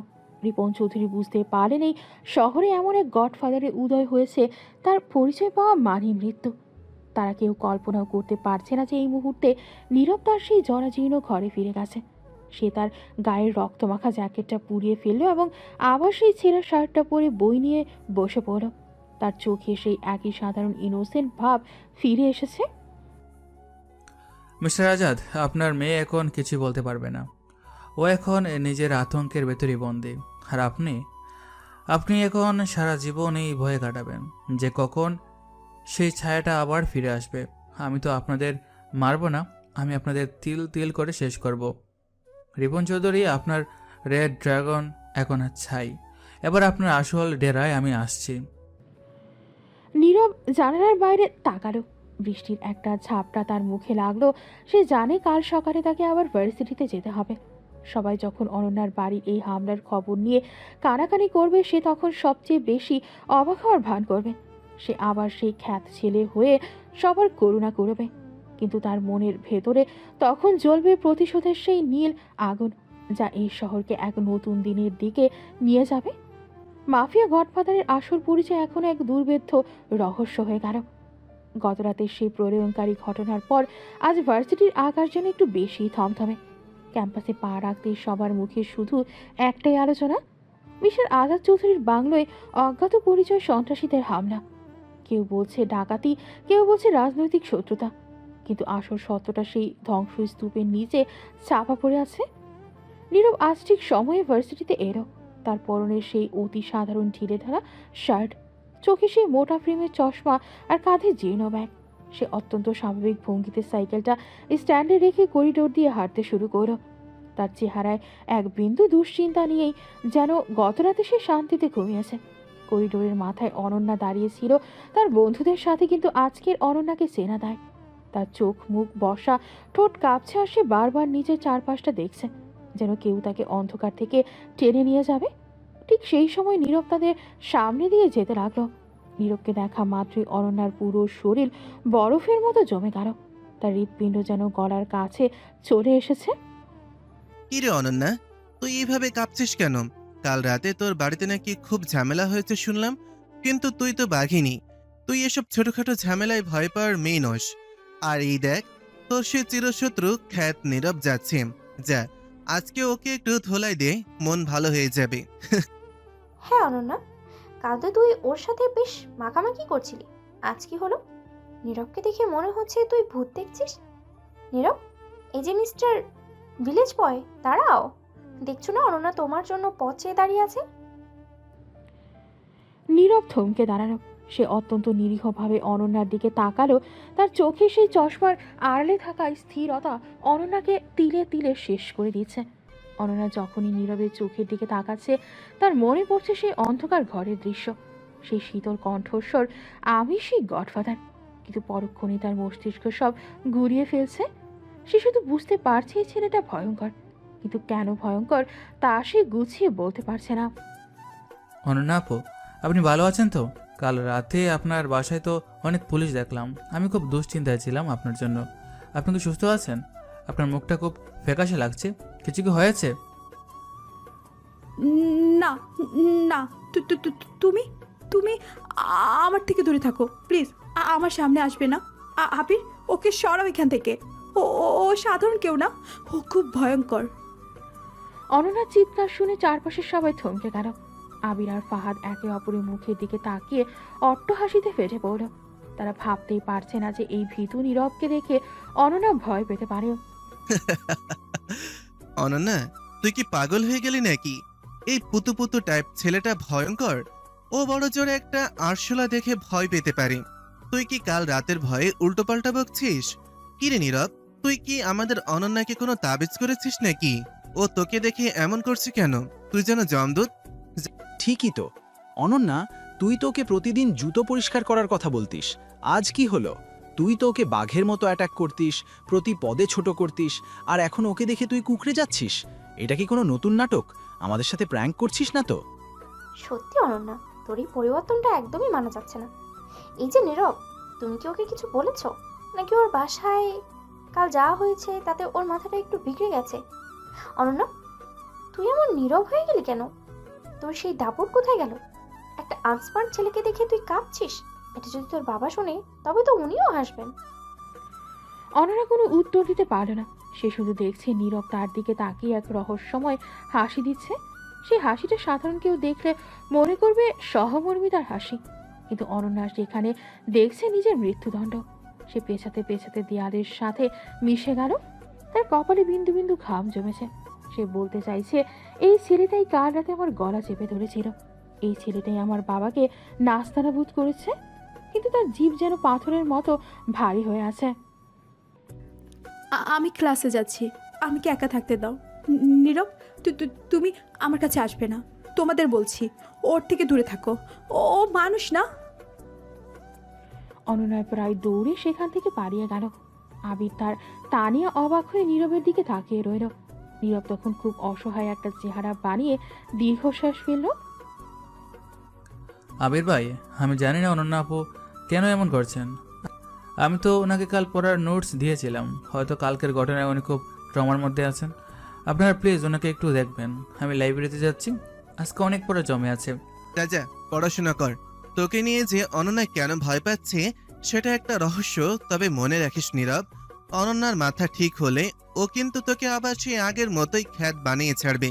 তোর এই দিন বেশি দিন থাকবে না। আবিরা হাসতে হাসতে চলে গেল। করিডোর এখন ফাঁকা। নীরব তার পকেট থেকে একটা ছোট রুমাল বের করে চশমাটা মুছল। তার ঠোঁটের কোণায় এখন সেই নিষ্ঠুর গডফাদারের হাসি। সে মনে মনে বলল, অনন্যা, তুমি কেবল ট্রেলার দেখেছ। তোমার এই আতঙ্কই আমার সব থেকে বড় শক্তি। যত বেশি তুমি ভয় পাবে তত বেশি তোমার বাবা আর চাচার সাম্রাজ্য তাসের ঘরের মতো ভেঙে পড়বে।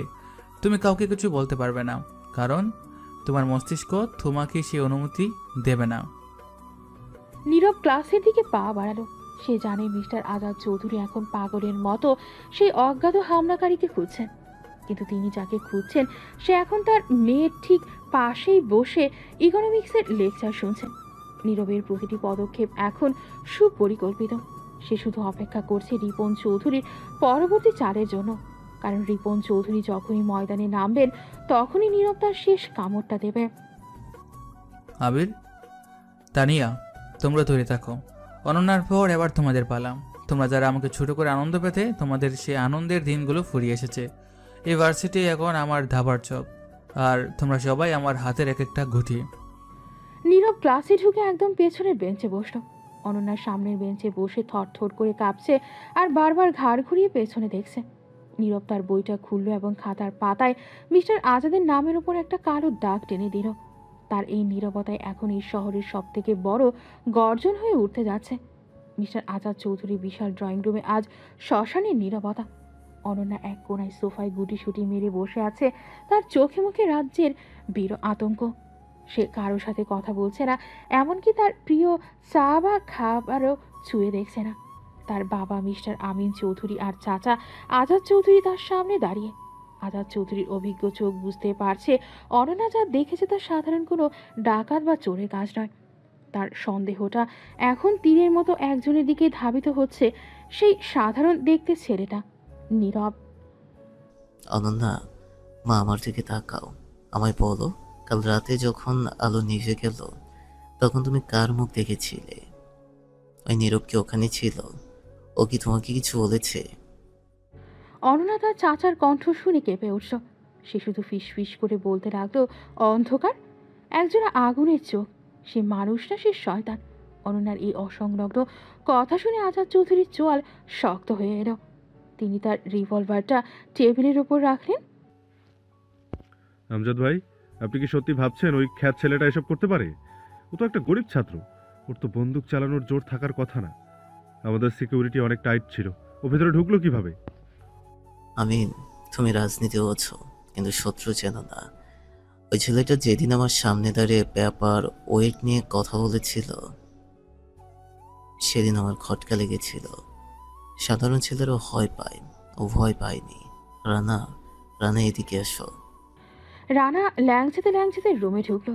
তার ঘাড়ে এখনো সেই ইঞ্জেকশনের নীলচে দাগ স্পষ্ট। সে আজাদের সামনে মাথা নিচু করে দাঁড়ালো। জি বস, বলুন। রানা, তুমি কাল রাতে ওই ছায়াটাকে দেখেছিলে? আমাকে সত্যি করে বলো, ওই হাইট আর ওই মুভমেন্ট কি নীরবের সাথে মেলে? ওকে কোনোভাবে আমাদের চোখে ধুলো দিচ্ছে? বস, সত্যি বলতে কি, আমি শুধু একটা শ্যাডো দেখেছি, কিন্তু হামলাকারীর গতি ছিল অতি মানবীয়। নীরবকে তো আমি সারাদিন ফলো করি, ও তো সাইকেল ছাড়া আর কিচ্ছু চালাতে পারে না। তবে অনন্যা ম্যাম ওকে দেখলেই কেন এমন অদ্ভুত আচরণ করছেন সেটা আমারও মাথায় ঢুকছে না। ঠিক সেই সময় দরজায় কড়া নাড়ার শব্দ হলো। পিয়ন এসে জানালো অনন্যার এক ক্লাসমেট দেখা করতে এসেছে। আজাদ চৌধুরী অবাক হলেন। তিনি অনুমতি দিতেই রুমে প্রবেশ করল সেই একই খ্যাত নীরব। তার হাতে এক গুচ্ছের ফুলের তোড়া আর কিছু ফলের ব্যাগ। তাকে দেখা মাত্রই অনন্যা সোফা থেকে লাফিয়ে উঠে নিজের রুমের দিকে দৌড় দিল এবং চিৎকার করে দরজা বন্ধ করে দিল। আজাদ চৌধুরী তীক্ষ্ণ দৃষ্টিতে নীরবের দিকে তাকালেন। আসসালামু আলাইকুম আজাদ আঙ্কেল। অনন্যা আপুর খবর নিতে এলাম। কাল রাতের ঘটনার পর থেকে ওনার অবস্থা খুবই খারাপ। আমাদের ক্লাসের সবাই খুব দুশ্চিন্তায় আছে। আমি ভাবলাম একবার দেখা করে আসি। নীরব, ভেতরে এসো, বসো আমার সামনে। তোমার সাহস তো কম না। কাল রাতে আমার বাড়িতে এত বড় একটা তাণ্ডব হয়ে গেল, আর তুমি আজ এখানে ফুল নিয়ে এসেছো। তুমি জানো না আমি তোমাকে সন্দেহ করছি? নীরব খুব স্বাভাবিকভাবেই সোফায় বসল। তার মুখে সেই একই লাজুক হাসি। সে ফুলের তোড়াটা টেবিলের উপর রাখলো, ঠিক আজাদের রিভলভারটার পাশেই। আঙ্কেল, আপনি আমাকে সন্দেহ করছেন কেন? আমি তো সাধারণ একটা ছেলে, আমার কাছে তো একটা লাঠিও নেই। আমি আপনার এই শক্তিশালী গার্ডদের সাথে কিভাবে লড়াই করব? আর আমি তো কাল সারা রাত আমার মেসেজ পড়াশোনা করছিলাম। রানাভাই তো বাইরে ছিলেন, তাই না রানাভাই? হ্যাঁ বস, ও তো ঘর থেকে বেরোয়নি। চুপ কর রানা। নীরব, আমার দিকে তাকাও। অনন্যা তোমাকে দেখে কেন পাগলের মতো আচরণ করছে? ও কেন বলছে তুমি মানুষ নও? ও কি তোমার আসল রূপ দেখে ফেলেছে? আমি আজাদের সাথে চালাকি করো না। আমি চাইলে এখনই তোমাকে এই ঘরেই শেষ করে দিতে পারি। আঙ্কেল, অনন্যা আপু হয়তো ট্রমার মধ্যে আছেন। উনি আমাকে ভালোবাসার নাটক করতে চেয়েছিলেন শুক্রবারের পার্টিতে ডাকার জন্য। হয়তো উনি গিল্টি ফিল করছেন আর আপনার সন্দেহের কথা বলছেন। আঙ্কেল, আমি যদি সত্যি সে হামলাকারী হতাম তবে কি আমি নিজে থেকে আপনার সামনে আসতাম? আমি তো পালিয়ে যেতাম। আমি তো এসেছি শুধু আমার বান্ধবীর খোঁজ নিতে। বান্ধবী? তুমি আমার ভাতিজিকে বান্ধবী বলছো? তোমার সাহস তো বেড়েই চলেছে। শোনো নীরব, আমি রিপন চৌধুরীকে চিনি। উনি যদি একবার জানতে পারে তোমার কারণে আমাদের প্রজেক্ট রেড ড্রাগন নষ্ট হয়েছে, তবে তোমার লাশও খুঁজে পাওয়া যাবে না। সত্যি করে বলো, তুমি কার লোক? কার হয়ে তুমি আমাদের ক্ষতি করছো? রিপন চৌধুরী নামটা আগে শুনুনি তো আঙ্কেল। কোন বড় ব্যবসায়ী? আর প্রজেক্ট রেড ড্রাগন কি কোন নতুন সিনেমা নাকি? আঙ্কেল, আপনি বোধহয় আমাকে ভুল বুঝছেন। আমি স্যার একজন মেধাবী ছাত্র হতে চাই। আমার এসব আন্ডারওয়ার্ল্ডের কথা মাথায় ঢুকে না। তবে হ্যাঁ, একটা কথা বলি, আপনার রিভলভারটা একটু সেফটিতে রাখুন। ভুল করে গুলি চললে আপনারই ক্ষতি হতে পারে। নীরবের এই ডাবল মিনিং কথা শুনে আজাদের বুক কেঁপে উঠল। তিনি বন্দুকটা হাতে নিতে চাইলেন, কিন্তু নীরব দ্রুত ফুলের তোড়াটা এগিয়ে দিল। আজাদের মনে হলো এই ছেলেটা তার সাথে মনস্তাত্ত্বিক খেলা খেলছে। সে যেন বুঝিয়ে দিচ্ছে যে সে আজাদের হাতের নাগালেই আছে, অথচ তাকে ধরা অসম্ভব। আজাদ ভাই, ওকে ছেড়ে দিন, ও একটা বাচ্চার মতো কথা বলছে। আমার মনে হয় অনন্যা অন্য কাউকে দেখেছে আর নীরবে ওর অপর সে আতঙ্কটা চাপিয়ে দিচ্ছে। ওকে নিয়ে সময় নষ্ট করার মানে হয় না। না আমিন, ও সাধারণ না। নীরব, তুমি যাও, কিন্তু মনে রেখো আমার নজর তোমার উপর থাকবে। যদি একবার আমি কোনো প্রমাণ পাই যে কালকের ঘটনার পেছনে তোমার হাত আছে, তবে আমি নিজের হাতে তোমাকে টুকরো টুকরো করব। ইনশাল্লাহ আঙ্কেল, তেমন কিছু হবে না। আমি তো আপনাদের এই মঙ্গল চাই। অনন্যা আপুকে বলবেন আমি কাল আবার আসবো ওনাকে নোটস দিতে। সাবধানে থাকবেন আঙ্কেল, এখন তো দিনকাল ভালো না। হাসি তাহলে। নীরব অত্যন্ত বিনীতভাবে রুম থেকে বেরিয়ে এলো। সে যখন গেটের বাইরে এলো তখন তার ঠোঁটের কোনো এক নিষ্ঠুর হাসি ফুটে উঠল। সে জানতো আজাদ তাকে সন্দেহ করবে, আর এটাই ছিল তার চাল। যে চশমাটা খুলে একবার আকাশের দিকে তাকালো। সন্দেহ তো সবে শুরু মিস্টার আজাদ। আপনি যত বেশি আমাকে সন্দেহ করবেন তত বেশি আপনি ভুল করবেন। আর অনন্যা, ও তো এখন আমার লিভিং ট্রফি। ও যতবার আমাকে দেখবে ততবার ওর কলেজে শুকিয়ে যাবে। রিপন চৌধুরী, আপনি কি ভাবছেন আপনি এখন নিরাপদে আছেন? এবার আমি আসছি আপনার আসল গাড়িতে। নীরব তার পুরনো সাইকেলে উঠে বসল। সে জানে রানা তাকে এখনো ফলো করছে। সে আবার সেই ধীর লয়ে সাইকেল চালিয়ে তার মেসের দিকে রওনা দিল। এদিকে আজাদের ড্রয়িং রুমে তখনও সেই ফুলের তোড়াটা পড়ে আছে। আজাদ চৌধুরী খেয়াল করলেন ফুলের ভেতরে একটা ছোট কাগজ ঢোকানো। তিনি সেটা খুললেন। সেখানে রক্ত দিয়ে লেখা, red dragon is dead, you are next. Rana, ওকে ধর, ওকে এখনই থামাও। ও এইমাত্র এখানে ওটা রেখে গেছে। রানা বাইরে দৌড়ে গেল, কিন্তু ততক্ষণে নীরব ভিড়ের মধ্যে হারিয়ে গেছে। আজাদ চৌধুরী বুঝতে পারেন তিনি এক জ্যান্ত শয়তানের সাথে লড়ছেন, যে তার বাড়ির ভেতরে ঢুকে তাকে চ্যালেঞ্জ দিয়ে গেল। অনন্যা তার রুমের ভেতর থেকে এখনো চিৎকার করছে। আজাদ চৌধুরীর সাম্রাজ্য এখন তাসের ঘরের মতো কাঁপছে। মিস্টার আজাদের ড্রয়িং রুমের সেই রক্তমাখা চিরকুটটা এখন রিপন চৌধুরীর হাতে। রিপন চৌধুরী তার বিশাল অফিসের ঘূর্ণায়মান চেয়ারে বসে আছেন। সামনে দাঁড়িয়ে ভয়ে কাঁপছেন আজাদ চৌধুরী। রিপন চৌধুরীর চেহারা এখন পাথরের মতো শক্ত। তিনি চিরকুটটা টেবিলের ওপর ছুঁড়ে মারলেন। ওদিকে নীরব তার গোপন আস্তানায় বসে সব লাইভ শুনছে, কারণ সে আজাদের পকেটে থাকা কলমে একটা অতি ক্ষুদ্র লিসেনিং ডিভাইস বসিয়ে দিয়েছে। আজাদ, আমি কি তোমাকে কোনো বিনোদনমূলক নাটক করার জন্য এই শহরে বসিয়েছি? আমার প্রজেক্ট রেড ড্রাগন ধ্বংস হয়ে গেল, আর তুমি বলছো এক কলেজের ছাত্র তোমার ঘরে ঢুকে রক্ত দিয়ে হুমকি দিয়ে গেছে? তুমি কি পাগল হয়ে গেছো নাকি আমাকে পাগল মনে করছো? বস, বিশ্বাস করুন, আমি সত্যি বলছি, ওই ছেলেটা নীরব। ও সাধারণ কেউ নয়। ও যখন আমার সামনে বসলো আমার মনে হলো আমি কোনো জমদূতের সামনে বসে আছি। ও চোখে চোখ রেখে কথা বলে, ও ভয় পায় না। অনন্যকে দেখে মানসিক ভারসাম্য হারিয়ে ফেলেছে।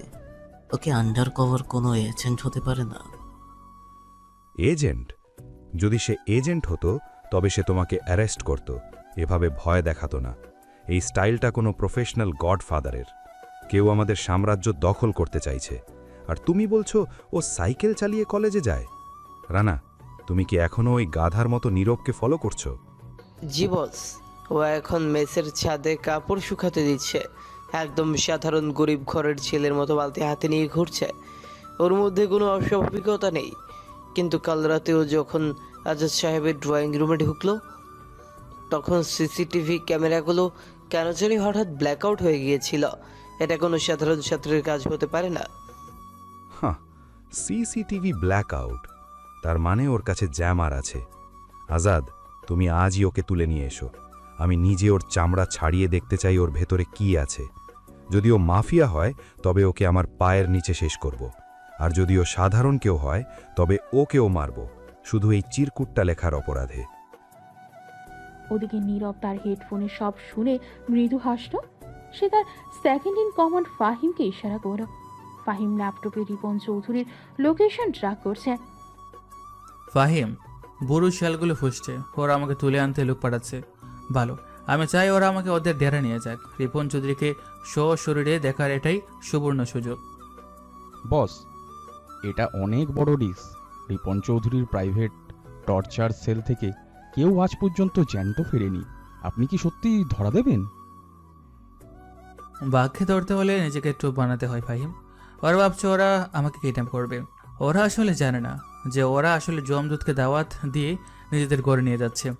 আমার হাতে একটা স্মার্ট ব্র্যান্ড পরিয়ে দাও, যেটা থেকে পালস গান ফায়ার করা যায়। আর শোনো, রানা যখন আসবে ওকে খুব সহজে কাজটা করতে দিও। আমি চাই না ওরা সন্দেহ করুক। ঘণ্টাখানেক পর নীরব তার ম্যাসের সামনে থেকে একটা বই হাতে নিয়ে টিউশনি করতে যাওয়ার ভান করে বের হলো। রাস্তার এক মোড়ে আসতেই একটা কালো মাইক্রোবাস তার পথ আটকালো। রানা আর তার 4 জন অস্ত্রধারী গুন্ডা গাড়ি থেকে নেমে এলো। নীরব এমন ভাব করলো যেন সে ভয়ে জমে গেছে। কিরে নীরব, কোথায় যাচ্ছিস? আমাদের বস তোকে খুব মিস করছেন, একটু আমাদের সাথে রাইড দিবি নাকি? রানা ভাই, আপনারা এখানে কেন? আমি তো টিউশনি করতে যাচ্ছিলাম। আমার কাছে তো কোনো টাকা নেই। আপনারা কি আমাকে মারবেন? প্লিজ ছেড়ে দিন। আমি পড়াশোনা ছাড়া কিছু জানি না। বেশি কথা বলিস না, গাড়িতে উঠ। শান্তভাবে উঠলে হাত পা আস্ত থাকবে, নতুবা এখানেই তোকে শেষ করে দিব। চশমাটা খোলোর। রানা জোর করে নীরবকে গাড়িতে তুলল। নীরবের চোখে কালো কাপড়ে বেঁধে ফেলা হলো। কয়েক মাইল পথ পাড়ি দেওয়ার পর তাকে নিয়ে যাওয়া হলো রিপন চৌধুরীর সেই গোপন দুর্গে। সেখানে মিস্টার আজাদ চৌধুরী উপস্থিত ছিলেন। নীরবকে একটা চেয়ারে হাত পা বেঁধে বসানো হলো। তার চোখ থেকে কাপড় সরাতে সে দেখল রিপন চৌধুরী তার দিকে তাকিয়ে এক ভয়ঙ্কর হাসি দিচ্ছেন। তো তুমি সেই বিখ্যাত নীরব, দেখতে তো একদম ভেড়া। আজাদ, তুমি এই ছেলের ভয়ে কাঁপছিলে? এই যে পিচ্চি, তুমি কি জানো তুমি কার ডেরায় আছো? ওই চিরকুটটা কি তুমি লিখেছিলে? আঙ্কেল, কোন চিরকুট? আমি তো কিছু জানি না। আজাদ আঙ্কেল আমাকে ফুল দিতে বলেছিলেন। আমি তো ওনার জন্য ফুল নিয়ে গিয়েছিলাম। আপনারা আমাকে এখানে কেন এনেছেন? আমি বাড়ি যেতে চাই। আমার টিউশনের টাকা না পেলে আমি তো খেতে পারবো না। নাটক বন্ধ করো নীরব। আমি জানি কাল রাতে ওই হামলা তুমিই করেছো। অনন্যাকে তুমি কি বলেছো যে ও এখন কথা বলা বন্ধ করে দিয়েছে? সত্যি করে বলো, তোমার পেছনে কে আছে? কোন মাফিয়া গ্রুপ তোমাকে পাঠিয়েছে? মাফিয়া? আঙ্কেল, আমি তো শুধু মাফিয়া মুভি দেখেছি।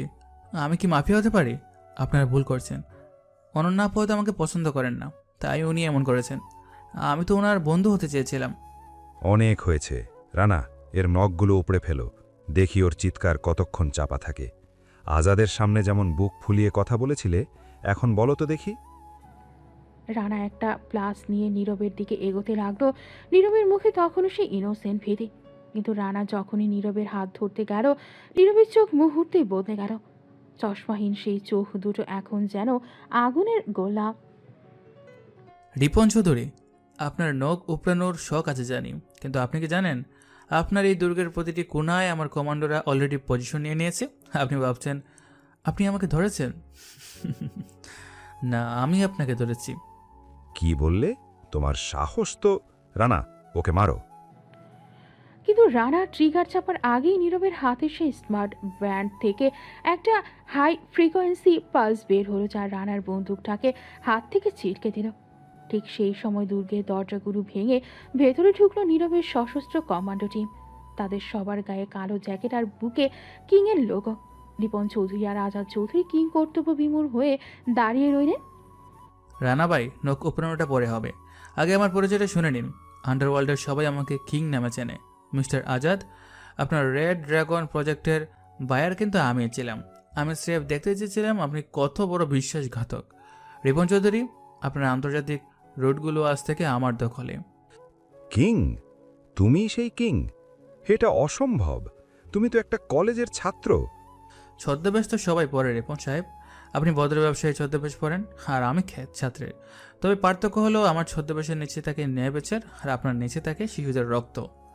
আজ থেকে এই শহর আপনার না, এই শহর আমার। আজাদ চৌধুরী, অনন্যাকে বলবেন তার খ্যাত বন্ধুটা তাকে ক্ষমা করে দিয়েছে, কিন্তু আপনাকে দেওয়ার মতো ক্ষমা আমার কাছে নেই। নীরব চেয়ারের বাঁধনটা এক ছটকায় ছিঁড়ে ফেলল। সে দাঁড়িয়ে রিপন চৌধুরী টেবিলের ওপর রাখা সেই রক্তমাখা চিরকুটটা হাতে নিল। সে ডাইরেক্ট রিপন চৌধুরীর চোখের দিকে তাকিয়ে চিরকুটটা কুচি কুচি করে ছিঁড়ে ফেলল। ফাহিম, এদের পোর্টে নিয়ে যাও। শিশুদের বদলে এবার এদের কন্টেনারে করে শিপমেন্ট করে দাও। মিস্টার আজাদ, আপনার গন্তব্য এখন সোমালিয়ার জলদস্যুদের ডেরা। ওখানে গিয়ে আপনার ট্রাস্টিশিপের গল্প শোনাবেন। রিপন চৌধুরী আর আজাদ চৌধুরী তখন থরথর করে কাঁপছেন। তারা কল্পনাই করতে পারেননি যে তাকে তারা তুচ্ছ মনে করেছিলেন সে আসলে পুরো আন্ডারওয়ার্ল্ডের হর্তাকর্তা। নীরব তার কমান্ডোদের সাথে দুর্গের বাইরে বেরিয়ে এলো। সে তার পকেট থেকে সেই পুরনো চশমাটা বের করে চোখে পড়ল। খেলাটা বেশ জমেছিল, তাই না ফাহিম? তবে কাল সকালে আবার ইকোনমিক্স ক্লাস আছে। প্রফেসর খুব কড়া, দেরি হলে আবার বকুনি দেবে। নীরব তার সাইকেলটার কাছে গেল, যা রানা তুলে এনেছিল। সে সাইকেলে উঠে প্যাডেল মারতে শুরু করো, ভোরের আলো ফুটতে শুরু করেছে। পেছনে আজাদের আর রিপন চৌধুরী সেই অন্ধকার দুর্গ এখন নীরবের নিয়ন্ত্রণে। শহরবাসী কারো জানবে নীরব সেই সাধারণ ছাত্র, কিন্তু আন্ডারওয়ার্ল্ড জানবে কিং ফিরে এসেছে। ভার্সিটির অডিটোরিয়ামে আজ তিল ধারণের জায়গা নেই। এক বিশেষ জরুরি সভা ডাকা হয়েছে। মিস্টার আজাদ চৌধুরী আর রিপন চৌধুরীকে পুলিশ হাতকড়া পরিয়ে মঞ্চের এক কোণায় বসিয়ে রেখেছে। অনন্যা ফ্যাকাশে মুখে এক পাশে দাঁড়িয়ে কাঁপছে। পুরো ভার্সিটির ছাত্রছাত্রী আর শিক্ষকরা স্তম্ভিত হয়ে তাকিয়ে আছেন। ঠিক সেই সময় অডিটোরিয়ামের প্রধান দরজা দিয়ে প্রবেশ করে একদল কালো পোশাকধারী কমান্ডো। তাদের মাঝখান দিয়ে হেঁটে আসছে এক যুবক, পরনে দামি ব্ল্যাক ব্লেজার, চোখে ডার্ক সানগ্লাস আর চুলে নিখুঁত স্টাইল। তাকে দেখে পুরো হলরুম স্তব্ধ হয়ে গেল। এই, এটা তো নীরব। ওর পরনে এসব দামি পোশাক কেন? আর পুলিশ ওকে স্যালুট দিচ্ছে কেন? আমি কি স্বপ্ন দেখছি? অসম্ভব। আমাদের সেই খ্যাত নীরব এমন রাজকীয়ভাবে হাঁটছে কিভাবে? ওর সেই মোটা চশমা আর পুরনো ব্যাগ কোথায় গেল? অনন্যা, দেখ তোর সেই বন্ধুকে। নীরব মঞ্চে উঠে সরাসরি মাইক্রোফোনের সামনে দাঁড়ানো। তার চোখে মুখে এখন আর সেই লাজুক ভাব নেই, বরং এক অমোঘ অভিজাত। সে একবার পুরো হলের দিকে তাকালো, তারপর তার তীক্ষ্ণ দৃষ্টি স্থির হলো মিস্টার আজাদের ওপর। হ্যালো এভরিওয়ান, আমি জানি আপনারা সবাই আমাকে খ্যাত নীরব হিসেবে জানেন, যে ছেলেটা সাইকেল চালিয়ে আসতো, যাকে আপনার প্রতি পদে ছোট করতেন। কিন্তু আজ সেই chapter close. Mister Azad Chowdhury, আপনার সেই রেড ড্রাগন এখন জেলখানায়। আর রিপন চৌধুরী, আপনার আন্তর্জাতিক সাম্রাজ্য এখন আমার কমান্ডোদের দখলে। নীরব, তুমি আসল কে? তুমি কি কোনো গোয়েন্দা, নাকি সত্যি সেই কিং যার গল্প আন্ডারওয়ার্ল্ডে শোনা যায়? আমাকে শেষ করার জন্য তুমি এত বড় নাটক করলে? নাটক তো আপনি করতেন আঙ্কেল। ট্রাস্টিশিপের আড়ালে মানব পাচার আর ড্রাগস, এটাই ছিল আপনার আসল চেহারা। আমি কোনো গোয়েন্দা নই, আন্ডারওয়ার্ল্ডের সবাই আমাকে কিং বলে চেনে। তবে আমি সেই রাজা যে অপরাধীদের সাম্রাজ্য ধ্বংস করতে জানাজানি ছাড়াই মিশে যায়। আপনার এই ভার্সিটিতে আমি এসেছিলাম আপনার সব নোংরা ফাইলে নাগাল পেতে। আর অনন্যা, তুমি তো ভেবেছিলে আমি তোমার বন্ধুত্বের ফাঁদে পা দিয়েছি। আসলে তুমিই ছিলে আমার সব থেকে বড় ইনফরমার। নীরব, কি? প্লিজ আমাকে ক্ষমা করো। আমি জানতাম না তুমি এত শক্তিশালী। আমি তোমাকে কত অপমান করেছি, কত ছোট করেছি। আমি তো ভেবেছিলাম তুমি সাধারণ একটা ছেলে যাকে নিয়ে মজা করা যায়। অনন্যা, সাধারণ মানুষকে ছোট করাটাই ছিল তোমাদের সব থেকে বড় ভুল। তোমরা ভাবছিলে ক্ষমতার জোরে তোমরা যা খুশি তাই করতে পারবে। কিন্তু মনে রাখো, বাঘ যখন শিকার করতে আসে তখন সে নিজেকে গাছের আড়ালে লুকিয়ে রাখে। আবির, তানিয়া, আপনারা কি এখন আমাকে খ্যাত বলতে চান, নাকি আমার পরিচয়টা আরেকবার ক্লিয়ার করব? না ভাই, মানে কিং স্যার, আমাদের মাফ করে দিন। আমরা বুঝতে পারিনি, আমরা তো মজা করতাম। আমরা তো জানতাম না আপনি এই শহরের আসল গডফাদার। নীরব একটু হাসল, কিন্তু সেই হাসিতেই কোনো মমতা ছিল না। সে বেঞ্চের ওপর রাখা সেই সোনার মেডেলটা হাতে নিল, যা প্রিন্সিপাল তাকে দিতে চেয়েছিলেন। প্রিন্সিপাল স্যার, এই মেডেলটা আমার মেধার জন্য নয়, বরং এই পাপিষ্ঠদের মুখোশ খোলার জন্য আমি গ্রহণ করলাম। তবে আমার পড়াশোনা কিন্তু মিথ্যে ছিল না। আমি সত্যি একজন গোল্ড মেডেলিস্ট হতে চেয়েছিলাম। তবে কলম ধরার আগে আমাকে বন্দুক ধরতে হয়েছে এই আগাছাগুলোকে পরিষ্কার করার জন্য। রিপন চৌধুরী, কিছু বলবেন না? তুমি আমাদের সব শেষ করে দিয়েছো। আমার কোটি কোটি টাকার ডিল, আমার আন্তর্জাতিক কন্ট্যাক্টস সব তোমার হাতে। তুমি কি শান্তিতে থাকতে পারবে? অন্য মাফিয়ারা তোমাকে ছেড়ে দেবে না। রিপন সাহেব, অন্য মাফিয়ারা অলরেডি আমার পায়ে এসে আত্মসমর্পণ করেছে, কারণ তারা জানে কিংয়ের সাথে লড়াই মানে সরাসরি মৃত্যুকে আলিঙ্গন করা। অফিসার, এদের নিয়ে যান। এদের জায়গায় এখন সেই কন্টেইনারে যেখানে ওরা শিশুদের বন্দী করে রেখেছিল। ওদের অভাবেই এক দেশ থেকে অন্য দেশে চালান করে দিন, এটাই ওদের শাস্তি। পুলিশ যখন আজাদ আর রিপনকে টেনে নিয়ে যাচ্ছিল, তখন নীরব মঞ্চ থেকে নেমে অনন্যার সামনে গিয়ে দাঁড়ালো। সে তার সানগ্লাসটা একটু নিচে নামিয়ে অনন্যার চোখের দিকে তাকালো। অনন্যা, তোমার জন্য আমার মায়া হয়। তোমার এই ধম্ব আর আভিজাত্য এখন আবর্জনার মতো। ভালো দেখো, হয়তো কোনোদিন সাধারণ মানুষের সম্মান করতে শিখবে। নীরব আর এক মুহূর্ত সেখানে দাঁড়ালো না। সে অডিটোরিয়াম থেকে বেরিয়ে এলো। বাইরে তখন সারিবদ্ধ দামি ল্যান্ড ক্রুজার দাঁড়িয়ে আছে। নীরব তার সেই পুরনো সাইকেলটার দিকে একবার তাকালো, যা এক কোণায় পড়ে আছে। সে তার একজন গার্ডকে ইশারা করল। ওই সাইকেলটা আমার মেসের মালিকের ছেলেকে দিয়ে এসো। বলো নীরব আর ফিরবে না, এখন থেকে কিং তার নিজের সাম্রাজ্যে ফিরে যাচ্ছে। নীরব গাড়িতে উঠে বসলো। গাড়ির জানালার গ্লাসটা যখন ধীরে ধীরে উপরে উঠতো তখন দেখা গেল তার সেই শান্ত ধূর্ত মুখটা। ভার্সিটির সব ছাত্রছাত্রী করিডোরে দাঁড়িয়ে দেখছে যাকে তারা খ্যাত বলে ঘৃণা করত, সে আসলে পুরো দেশের ভাগ্য বিধাতা। সাইরেন বাজিয়ে কনভয় যখন ভার্সিটির গেট দিয়ে বেরিয়ে গেল তখন পুরো ক্যাম্পাস নিস্তব্ধ হয়ে গেল। সবাই বুঝতে পারো ছদ্মবেশের আড়ালে লুকিয়ে থাকা মানুষটাই আসলে আসল নায়ক। মিস্টার আজাদ চৌধুরী আর রিপন চৌধুরী পতনের পর 3 মাস কেটে গেছে। শহরের আন্ডারওয়ার্ল্ড এখন শান্ত, কারণ কিং ওরফে নীরব পুরো সিস্টেম পরিষ্কার করে দিয়েছে। অপরাধীরা এখন ভয়ে তটস্থ, আর সাধারণ মানুষ শান্তিতে নিঃশ্বাস ফেলছে। কিন্তু ভার্সিটির সেই করিডোরগুলো আজ যেন একটু বিষণ্ণ। অনন্যা এখন আর সেই দম্ভ ভরে হাঁটে না। সে এখন একদম সাধারণ একটা সুতি কামিজ পরে লাইব্রেরির কোণায় বসে থাকে। তার বাবার সব সম্পত্তি বাজেয়াপ্ত হয়েছে, কিন্তু নীরব নিজের ব্যক্তিগত ফান্ড থেকে অনন্যার পড়াশোনা আর থাকার ব্যবস্থা করে দিয়েছে। সে অনন্যাকে অপরাধী মনে করেনি, বরং পরিস্থিতির শিকার মনে করেছে। অনন্যা আজ লাইব্রেরিতে বসে নীরবের ফেলে যাওয়া একটা পুরনো ইকোনমিক্স নোটবুক দেখছিল। তার চোখে পানি। সে ভাবছিল কিভাবে সে এত বড় একটা রত্নকে চিনতে ভুল করেছিল। ঠিক সেই সময় তার সামনে একটা ছায়া এসে দাঁড়ালো। অনন্যা মাথা তুলে তাকিয়ে স্তব্ধ হয়ে গেল। সামনে দাঁড়িয়ে আছে সেই পরিচিত মুখ, চোখে সেই মোটা ফ্রেমে চশমা আর মুখে সেই চিরচেনা মায়াবী হাসি। নীরব, তুমি তুমি এখানে কেন? আমি তো ভেবেছিলাম তুমি তোমার সাম্রাজ্যে ফিরে গেছো। কিং কি আবার এই সাধারণ ভার্সিটিতে ফিরে আসে? কিং তো শুধু একটা পরিচয় অনন্যা, কিন্তু এই ভার্সিটির ছাত্র নীরব পরিচয়টাই আমার কাছে সব থেকে প্রিয়। এখানে আমি অনেক কিছু হারিয়েছি, আবার অনেক কিছু শিখেছি। তোমার চোখের পানি কি এখনো শুকায়নি? নীরব অনন্যার সামনের চেয়ারটাতে বসলো। অনন্যা দ্রুত নিজের চোখের জল মুছে নিল। সে নীরবের দিকে তাকাতে পারছে না লজ্জায়। সে ভাবছে কতবার সে এই ছেলেটাকে খ্যাত বলে অপমান করেছে, অথচ আজ সেই ছেলেটাই তার একমাত্র আশ্রয়। আমাকে ক্ষমা করে দাও নীরব।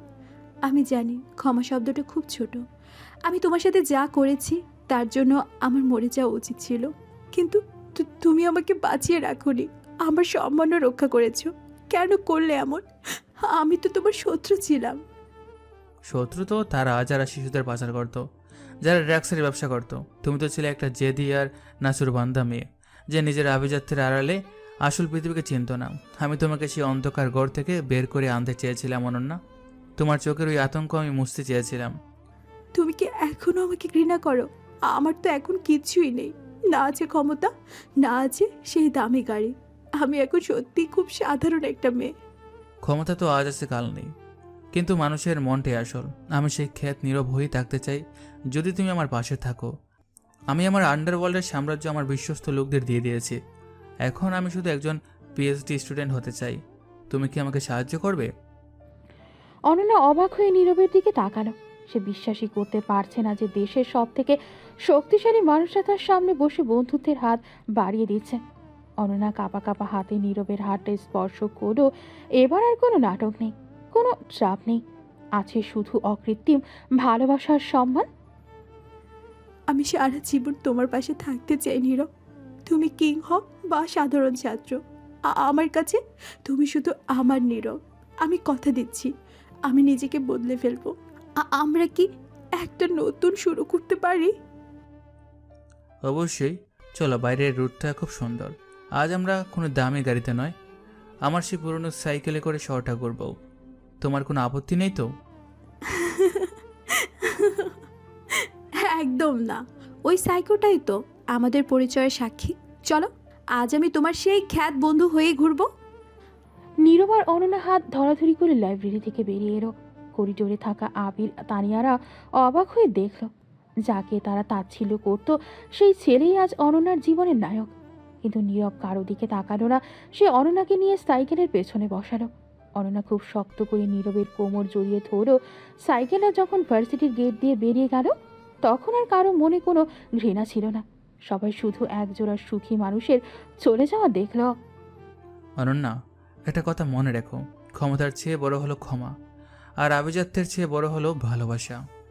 আমি বুঝেছি নীরব, আমার গডফাদার তো তুমি, যে আমার মনে সব অন্ধকার দূর করে দিলে।